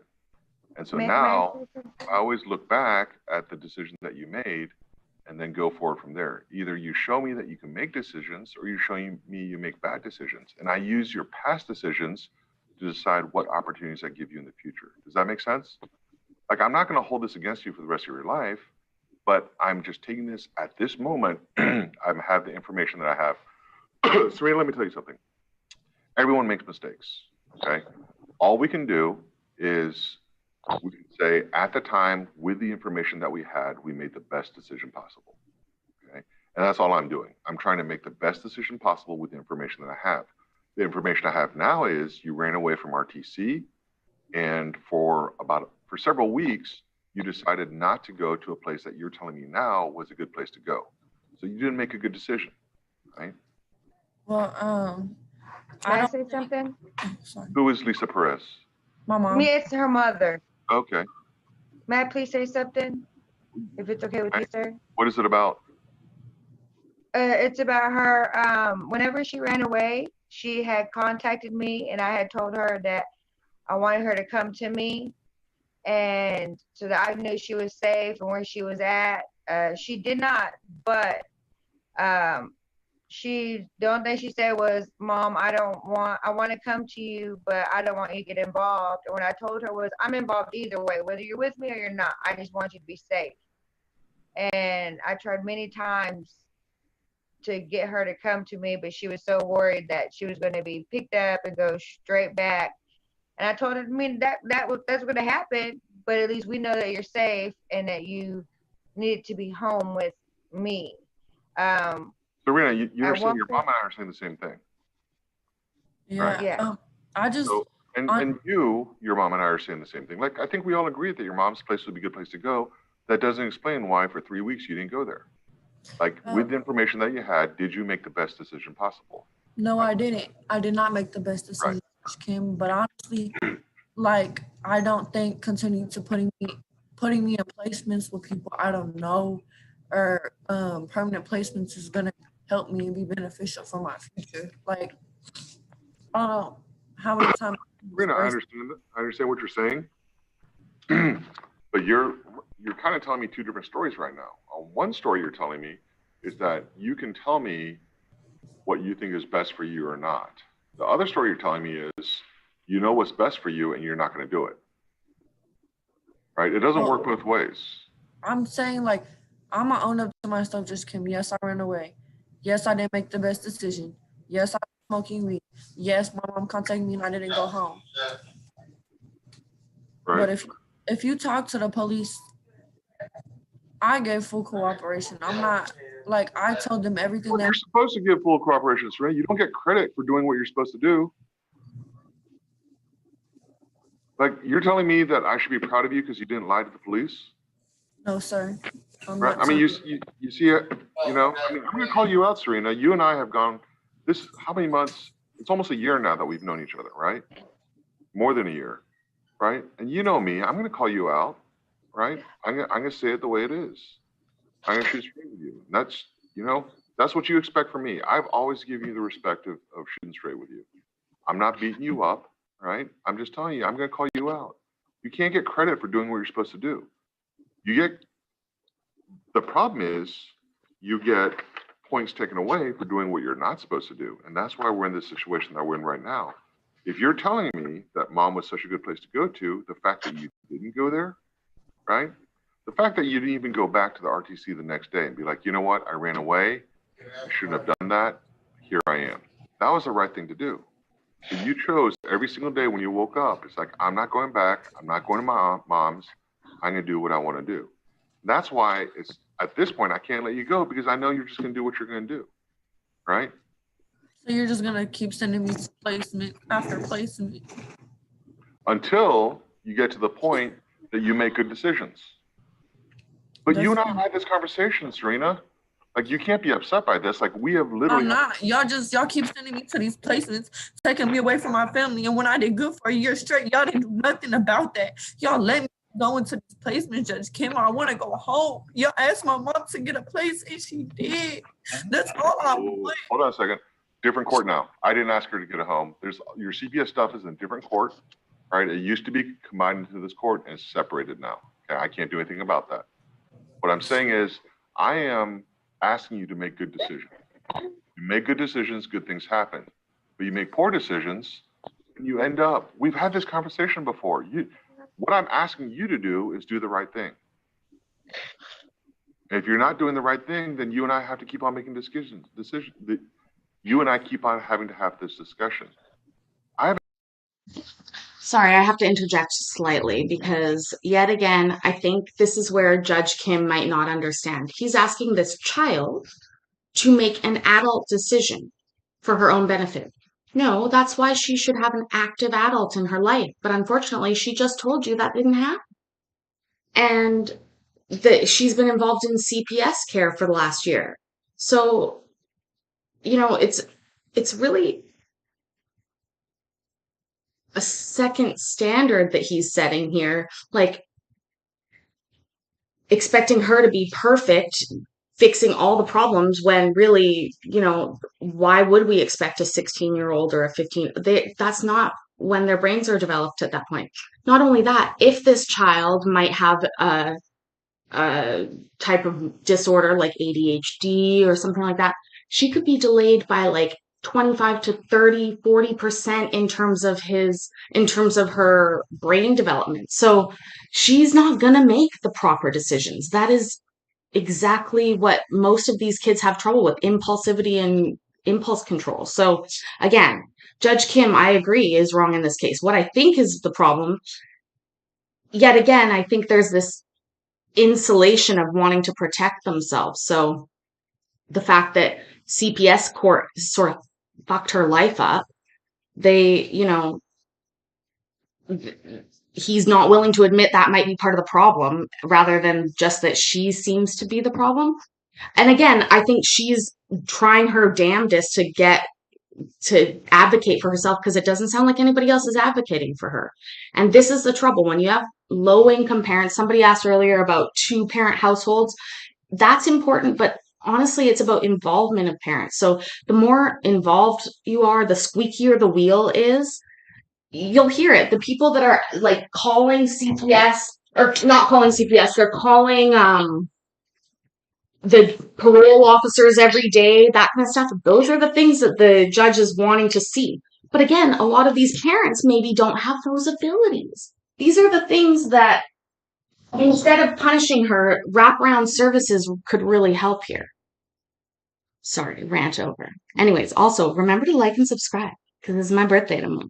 This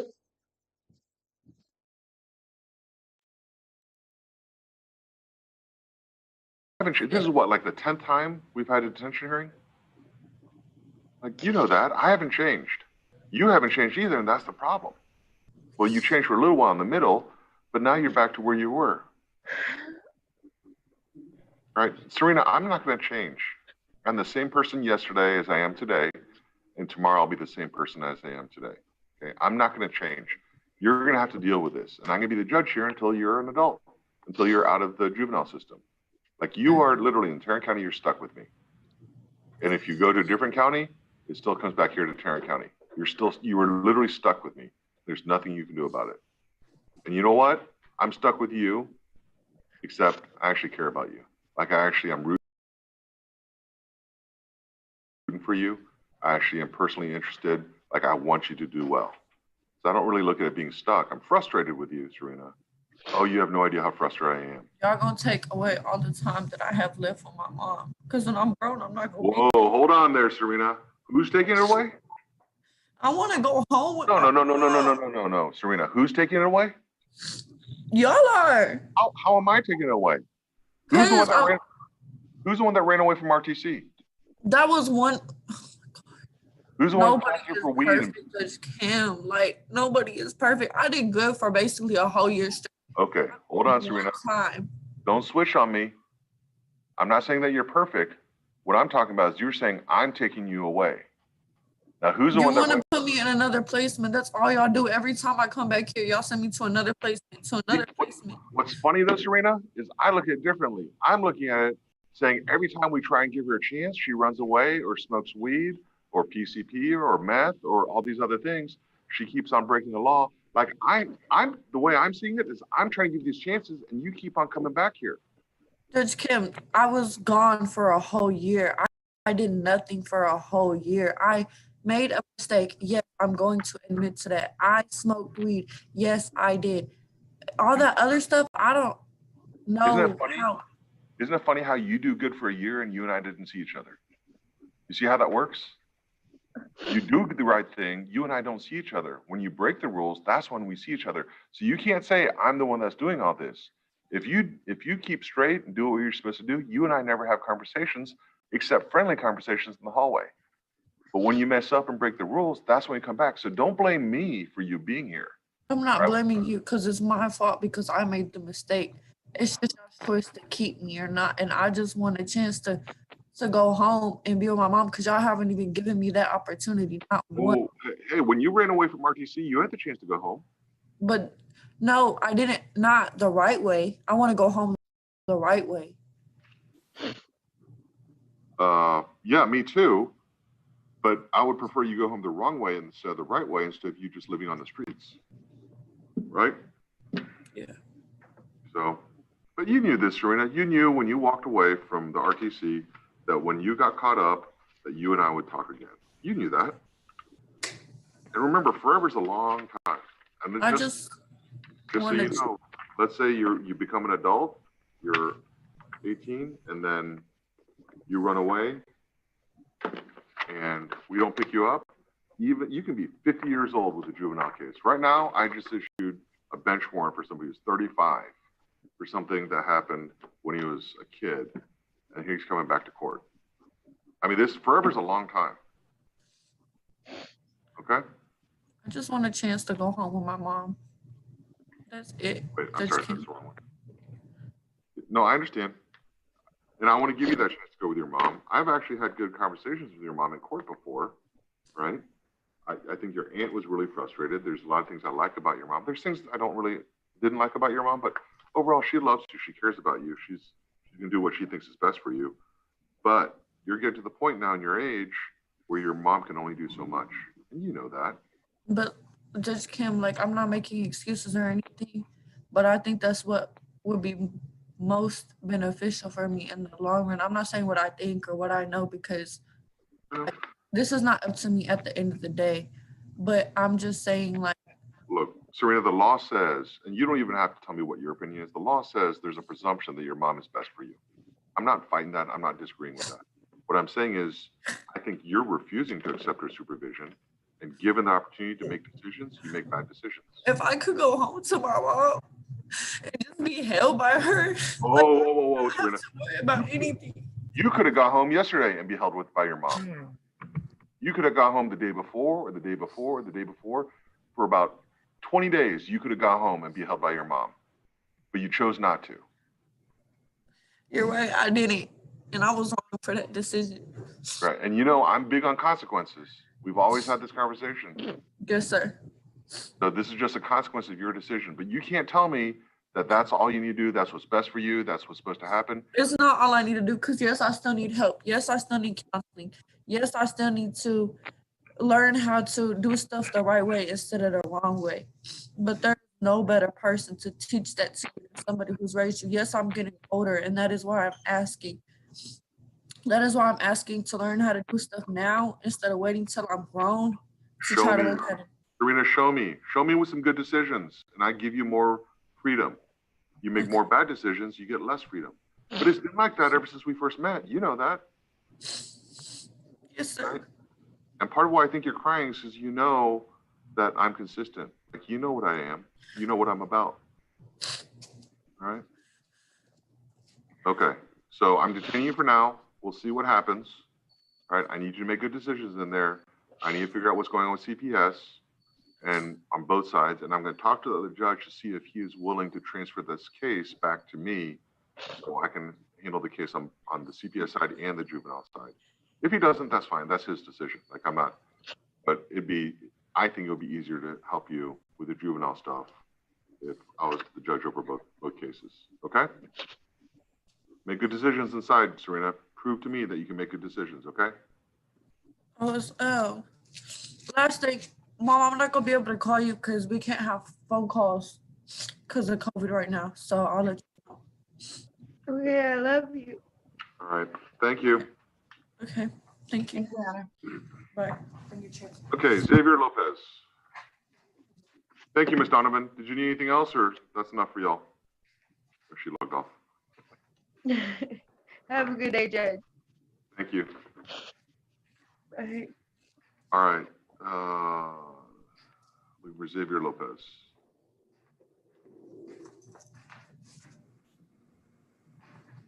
Good.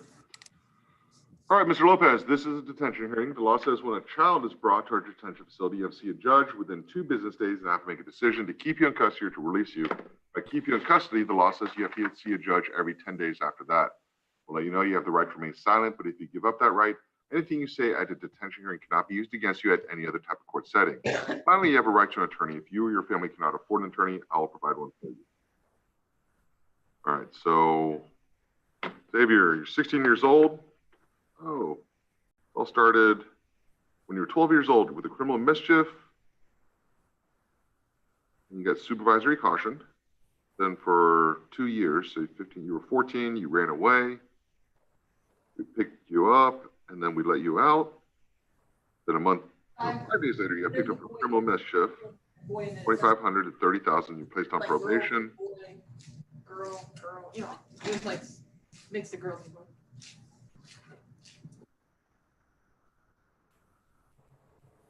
See, in a burglary of a vehicle and evading arrest with a vehicle while you're a runaway. We let you out, and then we have to issue multiple warrants for you because you're not doing well on probation. Then you're 15, you pick up an assault, family violence, and an unauthorized use of, while you're out for that, with a case pending, you get picked up in a stolen vehicle, which you got probation for, in which a weapon was used. I guess while that case is pending, oh no, that's, the UUMV is pending. Is that right? Let's see, Ms. Lopez? Ms. Lopez? You're on mute. Christina Lopez? Oh, she's on mute. Christina, you're on mute.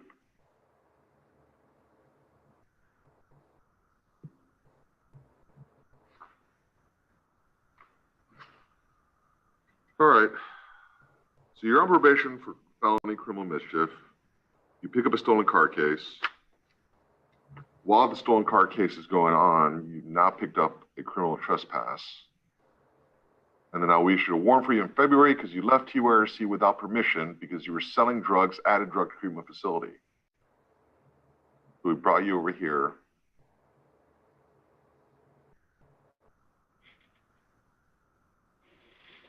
So there was an aggravated robbery, where a car was stolen, and you were seen driving up to the car, driving up to a Jack in the Box in that stolen car from the robbery. And you're testing positive for weed. All right, Mark, here's the thing. I'm just gonna let you know. You're on probation. Now it looks like you're committing new felonies, multiple new felonies.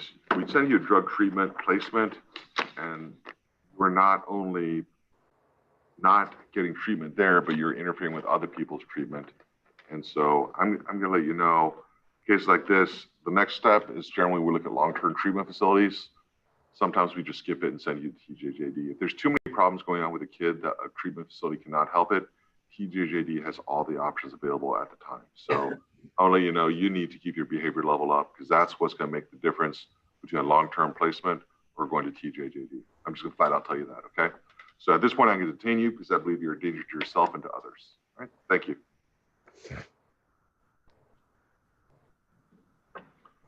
Lita Saberi.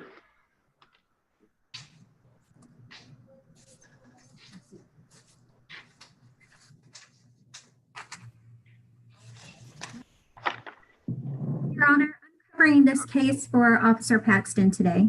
Okay, thank you, Ms. Geary. All right, hello, Ms. Berry. I'm Judge Kim. This is a detention hearing. You've been here for 10 days. So we are following up with another hearing to make a decision about you. You have the right to remain silent, but if you give up that right, anything you say at a detention hearing cannot be used against you at any other setting. You have the right to an attorney. If you or your family cannot afford an attorney, I will provide one for you. Mr. Berry, I'm going to let you know. I know your case very well. There are many times I let you go because you were under 14 years old, and I was doing my best to keep anybody under 14 out of here.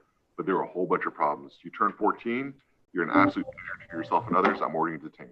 All right, thank you. Jada Singleton Davis.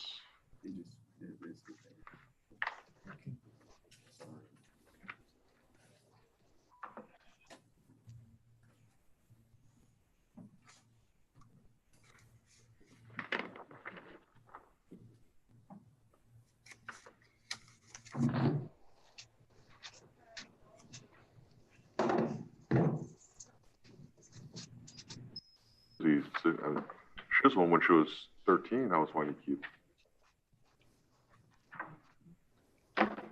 All right, Jada, I'm Judge Kim. This is a 10-day detention hearing. You've been here for 10 days, so I have to make a decision to keep you or to release you. If I keep you in custody, the law says you have to see a judge every 10 days after today. You have the right to remain silent, but if you give up that right, anything you say at the detention hearing cannot be used against you at any other type of court setting. Finally, you have a right to an attorney. If you or your family cannot afford an attorney, I will provide one for you. All right. So Jada, you had these, you're 16 now. Back when you were 13, you had an assault bodily injury.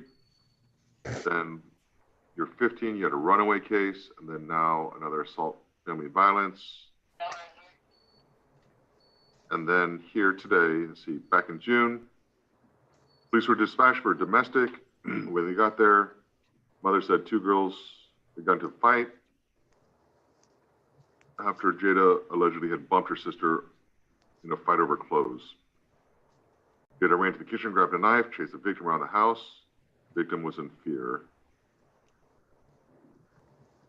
So, and this all happened while there's a pending case. Police were reporting to a stolen vehicle car and left her car parked in front of a friend's house. Later came out, car wasn't there. And let's see, a week later, police responded to a major accident, talked to a witness, mom, who said saw daughter driving a vehicle that did not belong to her. She got in her vehicle and chased Jada until Jada wrecked the vehicle. And so Jada left on foot. Okay, and that was the stolen vehicle. Give you a drug test when you came here, you were negative. You have a hearing set August 5th for Judge Porter. You're level 1 outstanding, and you've been outstanding for 1 week. So, Mom, have you been able to have phone calls with your daughter? I have. Okay. Tell me, I mean, Mom, I really like you. I like that you're proactive. I think you're doing the best job that you can. So your opinion matters a lot to me. Talk to me. Tell me. Okay, this is my thing. Of course, I want Jada to come home. That's my child. I love her. I just need someone to help me. Like, Jada is a problem child. I can't give up on her, but in a couple more months, it's gonna be out of my hands because she's gonna be 17. So I just need help for her.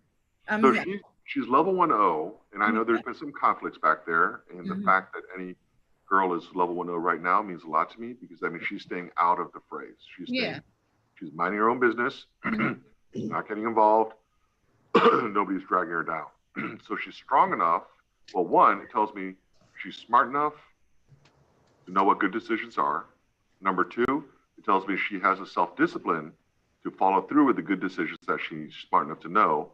And 3, she has the moral fortitude to stand outside of bad environments. She can separate herself and reinforce the good decisions that she knows and the good decisions that she's making. That gives me a lot of encouragement, okay? I honestly didn't expect Jada to be level 1-0. I expect her to be problems back there, all right? Very confrontational.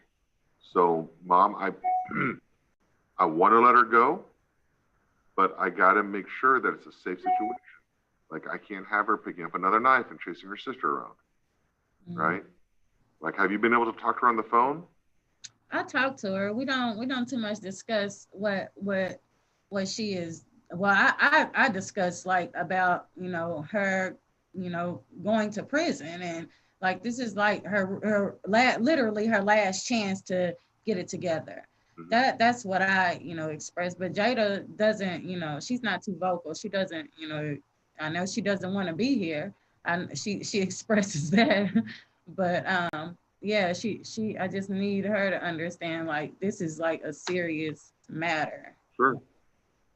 So, I mean, do you see a change of heart? Is she more respectful to you? Jada, I can't explain it. Jada is not respectful, but when she wants something, she'll be respectful. I mean, and I know my child, so of course she's gonna do all that she can possibly do to get up out of here. I don't want her to act right for her to get out. I want her to, act right because that's what she wants to do. Mom, let me ask you this. She wants to act right. She's level 1 years, and I agree with you. She's behaving so she can get out of here. Yeah. All the kids know that. You have to be 1-0 to get out. Exactly. You're not 1-0, you're not getting out. Yeah. Now, the question is, do you think she can be level 1-0 at home to stay out? If you place her on the monitor so she can't, do anything and go. Now, the monitor doesn't stop her from picking up a knife again, though. You understand? You're absolutely right. Are you worried about that, about her being violent with her sister or with you?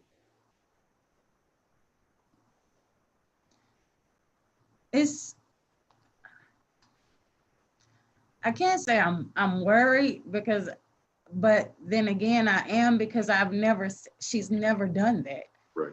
So I'm Jada, you're here listening to this, right? Yes.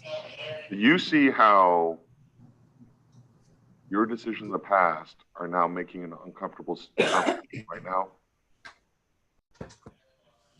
Right? I don't think that you actually wanted to harm your sister, but you understand how that created a situation where now your mom and I have to have this conversation. Do you see that? Right? This is what I want to do. Jada, I want to go ahead and release you. I'll put you on monitor, but I want you to understand that I'm releasing you because you have earned your way out at being level 1 and keeping it for a week. What you have to understand is when you're out, you have to earn your stay out. You understand? You can't go home and be like, I'm out of Kimbo. I can do what I want. Because what we're going to do is we're going to call your mom and we're going to find out if you're following the rules or not. And I'm not talking about a level, it's not about being a level 3 and you break the law again at home. What I'm saying is when Mr. Dotson calls your mom and your mom's talking about you have an attitude, you're not doing your chores, you're causing fight, you're having fights with your sister, or you're talking back to your mom. All these things are things that when Mr. Dawson says, is she a level 1-0, you don't want her to be like, oh no, she's a level 3 or she's a level 2. You don't even want your mom to say like, well, she's a level 1. I just don't know if she's a level 1 outstanding, right? Because even that pause is something that Mr. Dotson can come to me and I will think long and hard about bringing you back and make you re-earn getting out. You understand what I'm saying? Yes. As respectful as you are here to our staff, that's how you need to be respectful to your mom. As obedient to our rules here, that's how obedient you have to be to your mom's rules. As much as you have pure conflict here that you stayed out of it, that's the pure conflict you have to get out of with your sister. You understand what I'm saying? Yes. Now, when the case is done, it's done, and you can go back and make your own decisions. But every day you wake up, you need to think about, I need to keep my level 1-0 with my mom. You understand what I'm saying? Yes. Is this something you can do? Yes. That's a yes? Yes. Okay. So I'm going to give you this chance, all right? But you and I have met before, right? No. No, we met last year in September. I remember you. I remember your mom. You don't remember I did this last detention hearing I didn't do, but the one back in 2019, I did that detention hearing. Like I remember you. You're a really pretty girl. Like I remember you. I remember your face. Right? Like this is the problem sometimes when judges remember you is it sticks around, right? Now I have a personal interest in you, which is never a good thing when a judge has a personal interest in you. Hey, way to sound creepy, Judge Kim. Did he just say, I remember you because you're a pretty girl and you don't want a judge to have interest in you?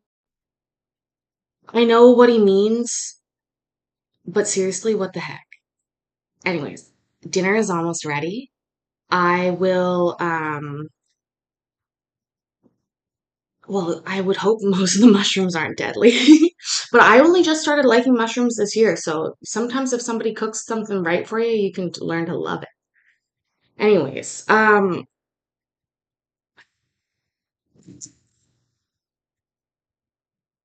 air fryer. I love the air fryer. Do you do mushrooms in the air fryer? I've never done that.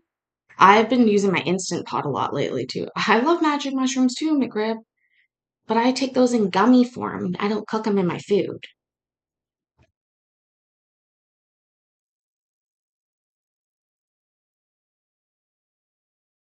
Okay? Because that does not make your life easier. So I'm gonna remember you next time, and I don't want to have this conversation again. I want you to go out. I want you to go home. All right, follow the rules and earn your keep. Stay out by following the rules. See what I'm saying? But you know me. So if you break the rules, what do you think is going to happen?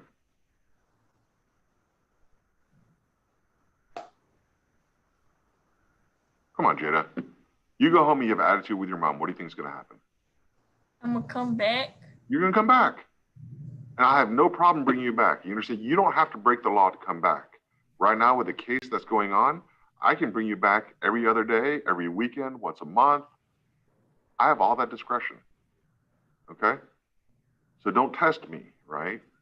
Like, I want you to stay home, but it has to be an environment where you're respectful to your mom. You follow the rules. Do you understand? Yes. Okay. So it's up to you from now on, Jada. right, so I'm gonna sign that release order. You're gonna be on electronic monitor though. We're gonna try that out for a month, see how that works. But you know what? If you're following your mom's rules anyways, electronic monitor shouldn't be a thing. Shouldn't matter. Okay? Okay. All right, thank you. Thank you.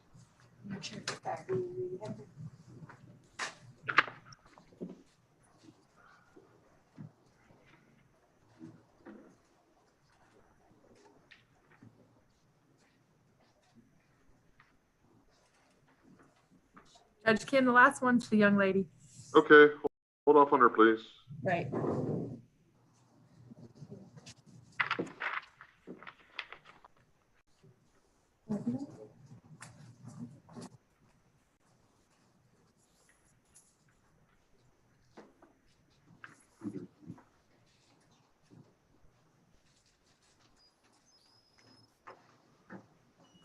All right, so this court hearing has been on Zoom because of coronavirus and the Supreme Court's 18th emergency order regarding COVID-19.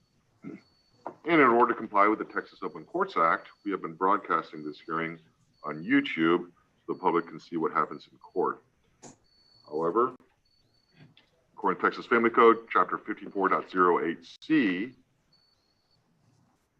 all hearings involving children under the age of 14 are presumed to be closed to the public unless the court finds that the interests of the child or the interests of the public would be better served by opening the hearing to the public. I cannot find that the interest of Sorry. Let me just get rid of Judge Kim because you know him. He's always ruining our fun, getting rid of court cases instead of 20 letting us seconds watch them. for Hey, the Judge Kim, video delay seriously, to burn off. stop it. Okay, let's just go over quickly what dinner was made. We have here what I was told is called bibimbap, which is a Korean rice and vegetable dish. I made it tonight with no meat in it, but you can absolutely do a really easy ground beef part for this, where you just fry up ground beef dry, add garlic and a small amount of soy sauce at the end, and that is also going to go on top of here. I've just realized I'm not wearing my Fitbit, which has been charging, so that sucks. Anyways, also, so on top of it is a gochujang sauce, which I made with this gochujang chili paste, sesame oil, and soy sauce. And you drizzle that over top. Now, the chili paste is fermented, so it definitely takes a little bit of getting used to, but I love this stuff. Since I've learned this recipe, I've been going through this a lot. And you could absolutely put chicken on this for sure. I like it because you can add also the last sort of piece de resistance is these pickled green onions. So all you do is you just take some rice vinegar and cut up the green onions, put those in at the very beginning before you start cooking with a little bit of salt. And then you've got your pickled green onions that you put through it. So honestly, this whole meal is great because I cook up quite a bit of it at once just because I may as well. And then I'll have a lunch for tomorrow, which is nice. Or if any of you come here to clean my house. No, I'm just I so appreciate y'all coming. Seriously. I enjoy having you in my kitchen. I how do I put that? I love the format that Credence and Bishop show has where they jump from court to court to court because that's really what I do all day. But I'm trying to be a little more tailored in the videos that I make instead of being all over the place.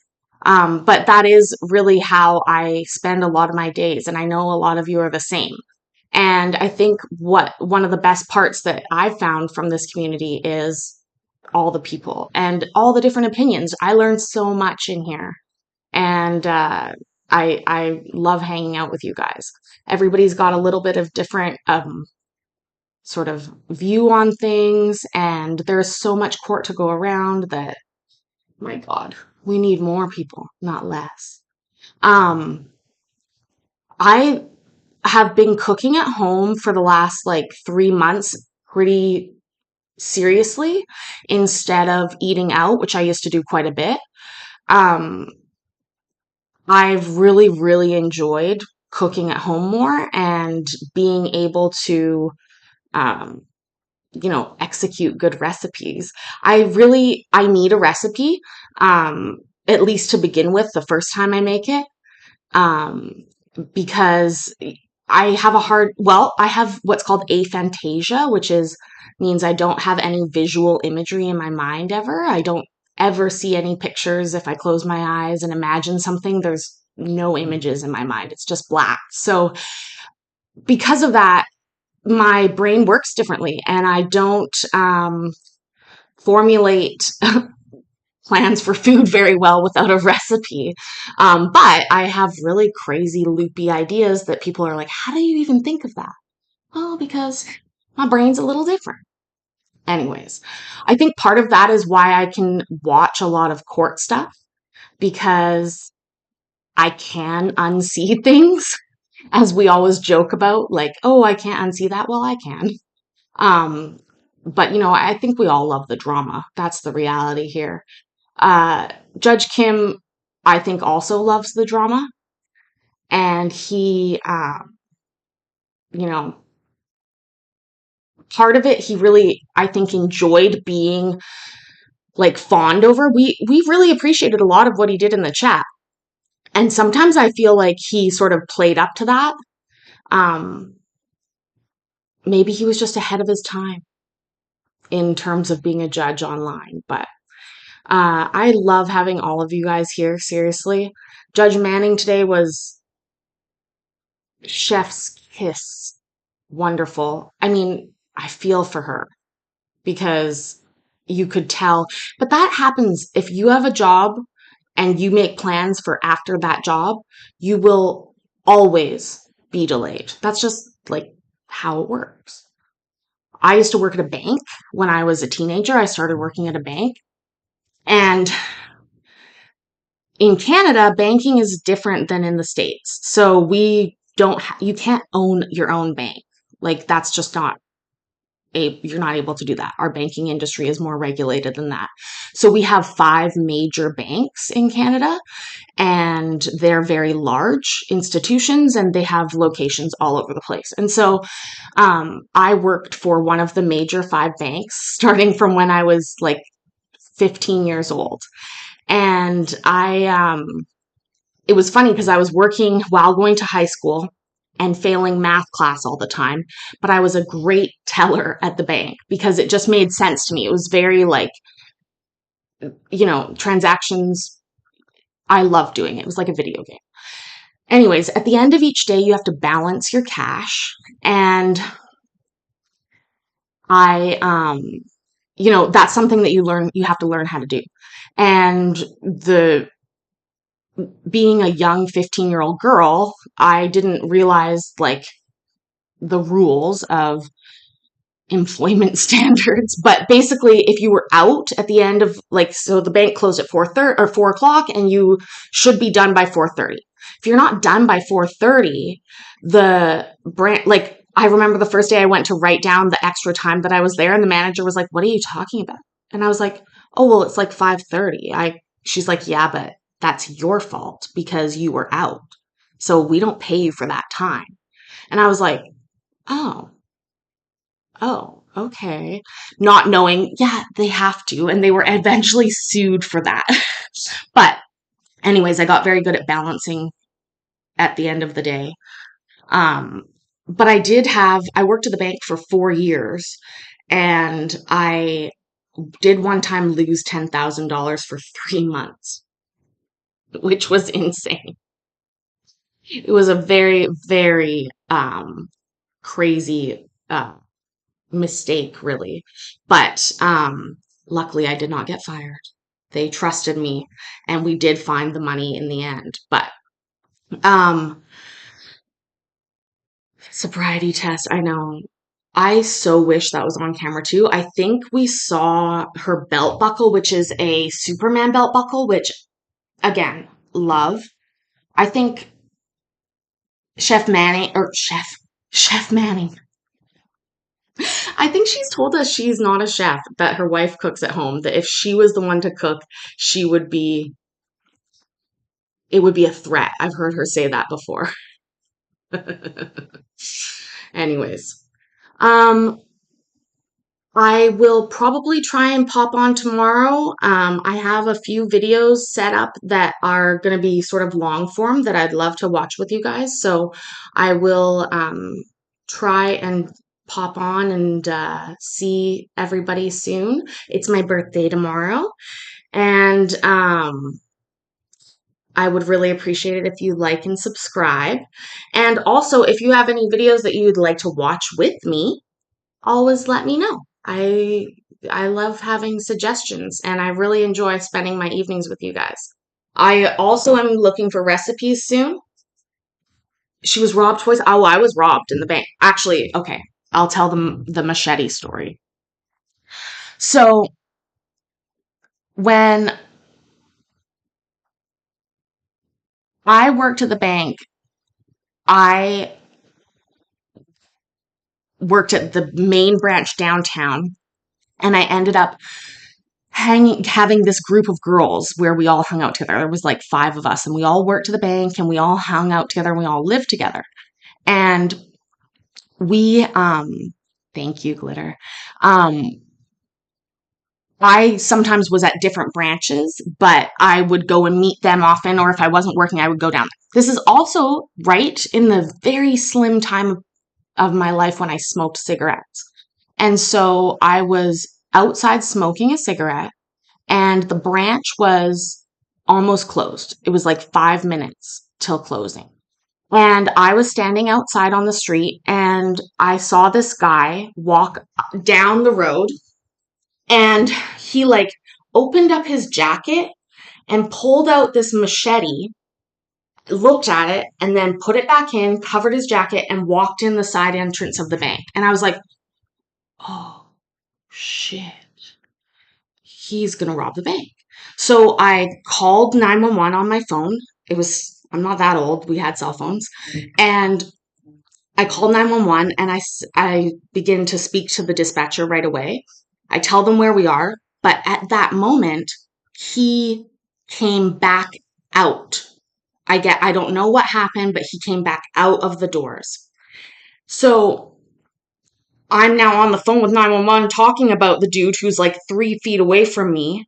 And I'm like, oh no, he's coming right out the doors right now, actually. And he's going up the street. Oh, he's coming back down the street. And she's like, can you hear the sirens coming? And then she goes, go into the bank. Go in. Can you go in? And I was like, okay. So I ran into the doors, and I just locked them. They were like, what are you doing? I was like, lock the doors. Lock the doors.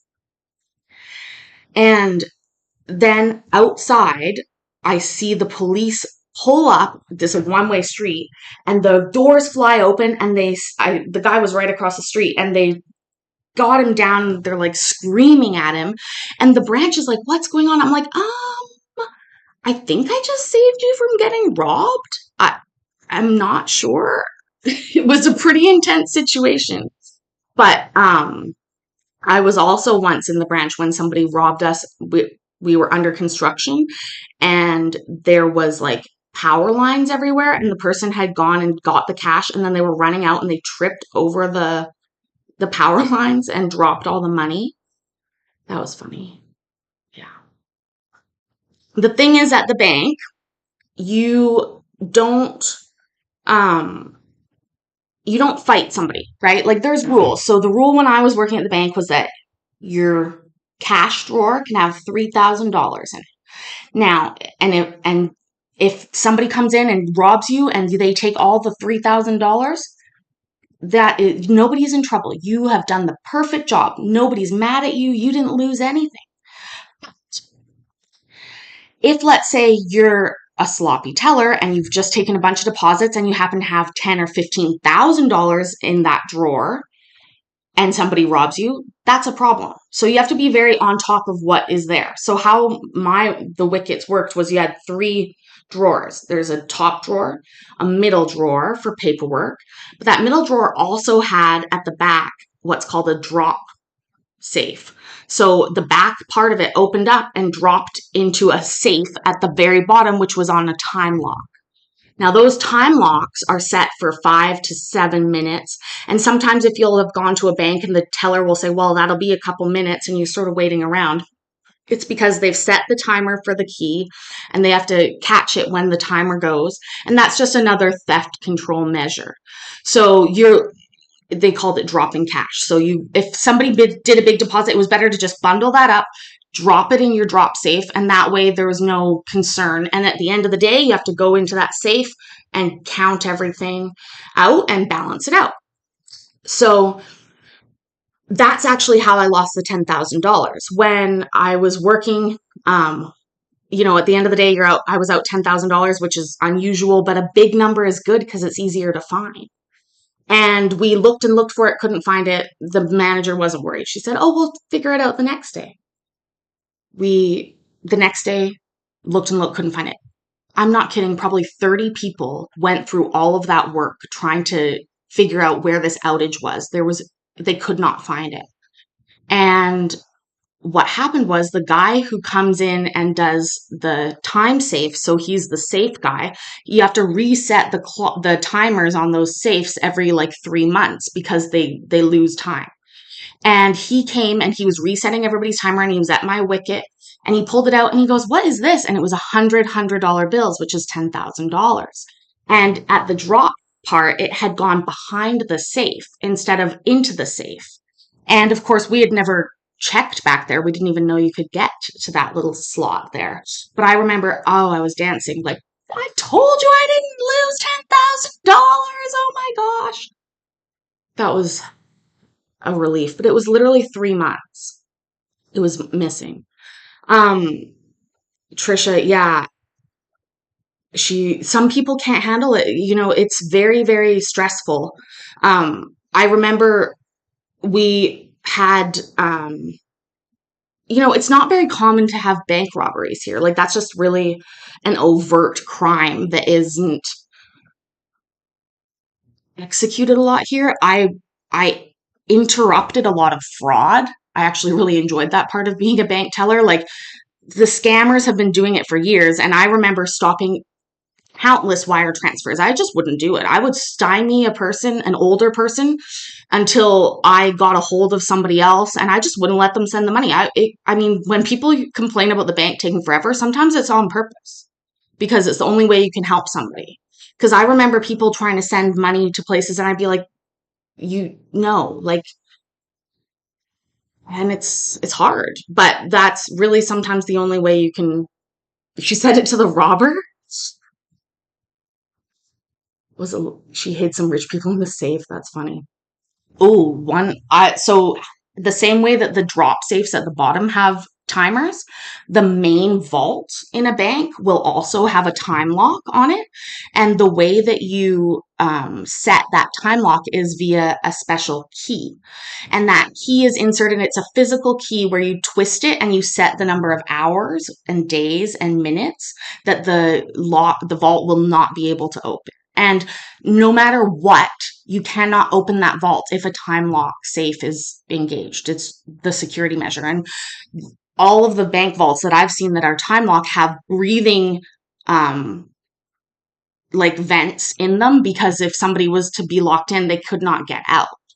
And so, but I remember I worked at a branch one time, and we came in and the manager had set the timer too long, and we couldn't open the vault the whole day. We could not open the vault. We had to close the bank for the day because we couldn't get the money out. It was crazy. Exactly. If there's a Swift code being used, I was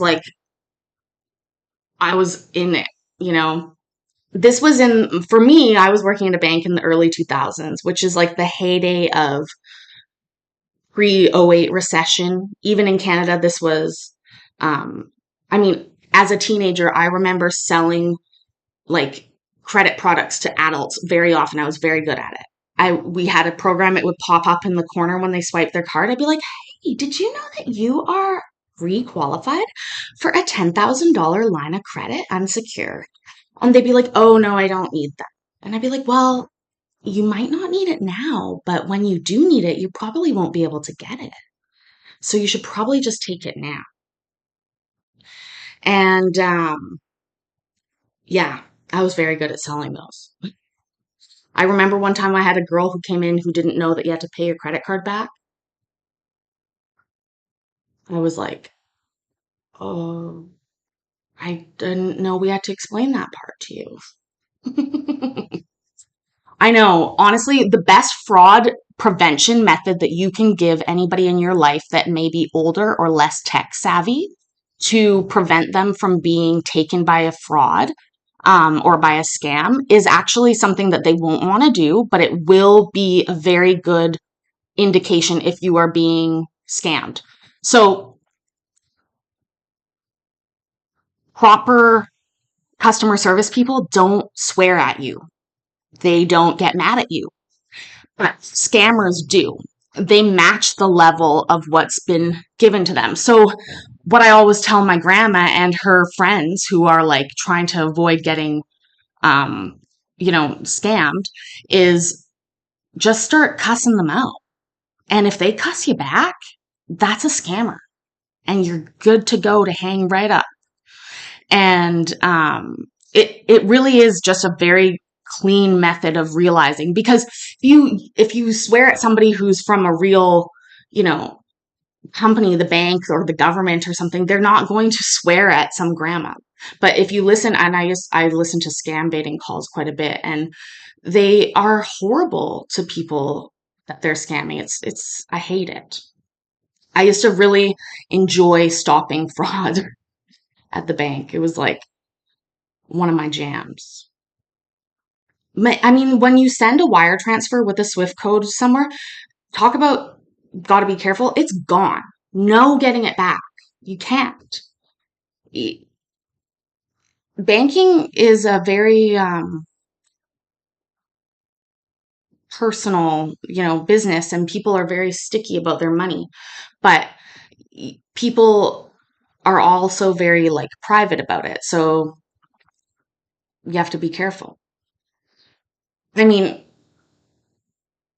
I loved being a teller though, especially the day that my math teacher who failed me in math came in and was like, what are you doing here? And I'm like looking up their account, like rapid quick, doing their banking for them. Like, yeah, math doesn't matter apparently. They like it when I use a calculator, Mrs. B. Like, they insist. Anyways, guys, I love the most money I ever made per hour was opening a vault that broke.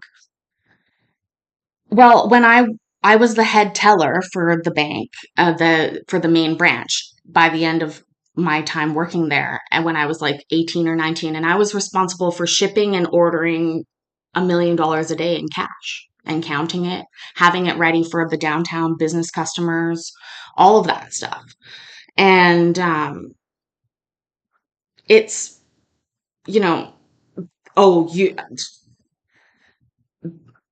undoing a wire transfer is very difficult. You need very active people at the bank helping you.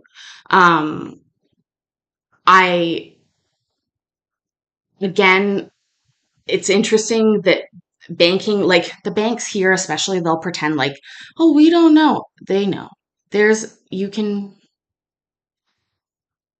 can prevent things from happening if they follow their procedures and they use their smarts. But if you're just lazy and dumb, it doesn't matter. I've had my identity stolen, and that person used my stolen ID and went into a bank and impersonated me and closed all my bank accounts and opened new bank accounts. And I, obviously, having worked at a bank, was mortified because I had reported the ID stolen. Like, there was a note on the account. The teller that did all this had to like actively ignore like all of these red flags, and I just lost my mind. My identity was completely stolen, and I had to go to the RCMP here, which is our provincial police force. And I was like, look, they went into the bank, there's cameras everywhere. We can get this handled. And they're like, no, this isn't CSI. Crimes don't get solved in an hour. And I remember being like, no, but if you have a video of them, you can pass that along to me and I'll put them on Facebook and shame them out, and they really wouldn't. They told me that the only way to protect myself was to change my name legally. And the bank was horrible. They didn't want to give me my money back. And I remember saying to them, I am a single mom. My $5,000 is nothing compared to your $2.4 billion in profits that you made last quarter. So you're going to need to give me my money back, like now. And it wasn't until I threatened to go to the media that they gave me the money back. But they were like, did you want to open a new account? I was like, oh yeah, no, never. Absolutely not.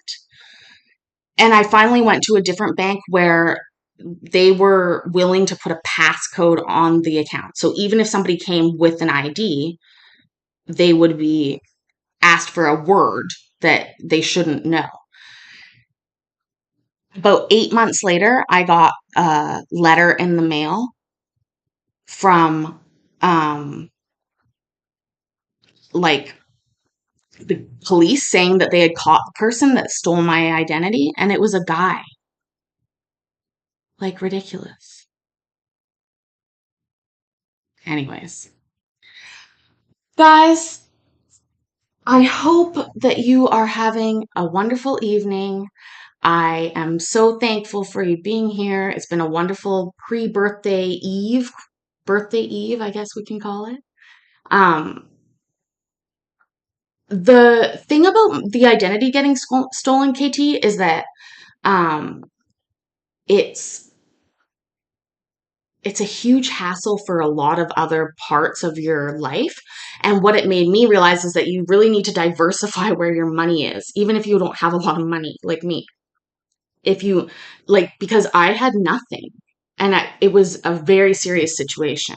So anyways, thanks so much for stopping by, guys. I hope you have a wonderful evening, and I will talk to you again soon, okay? Take care.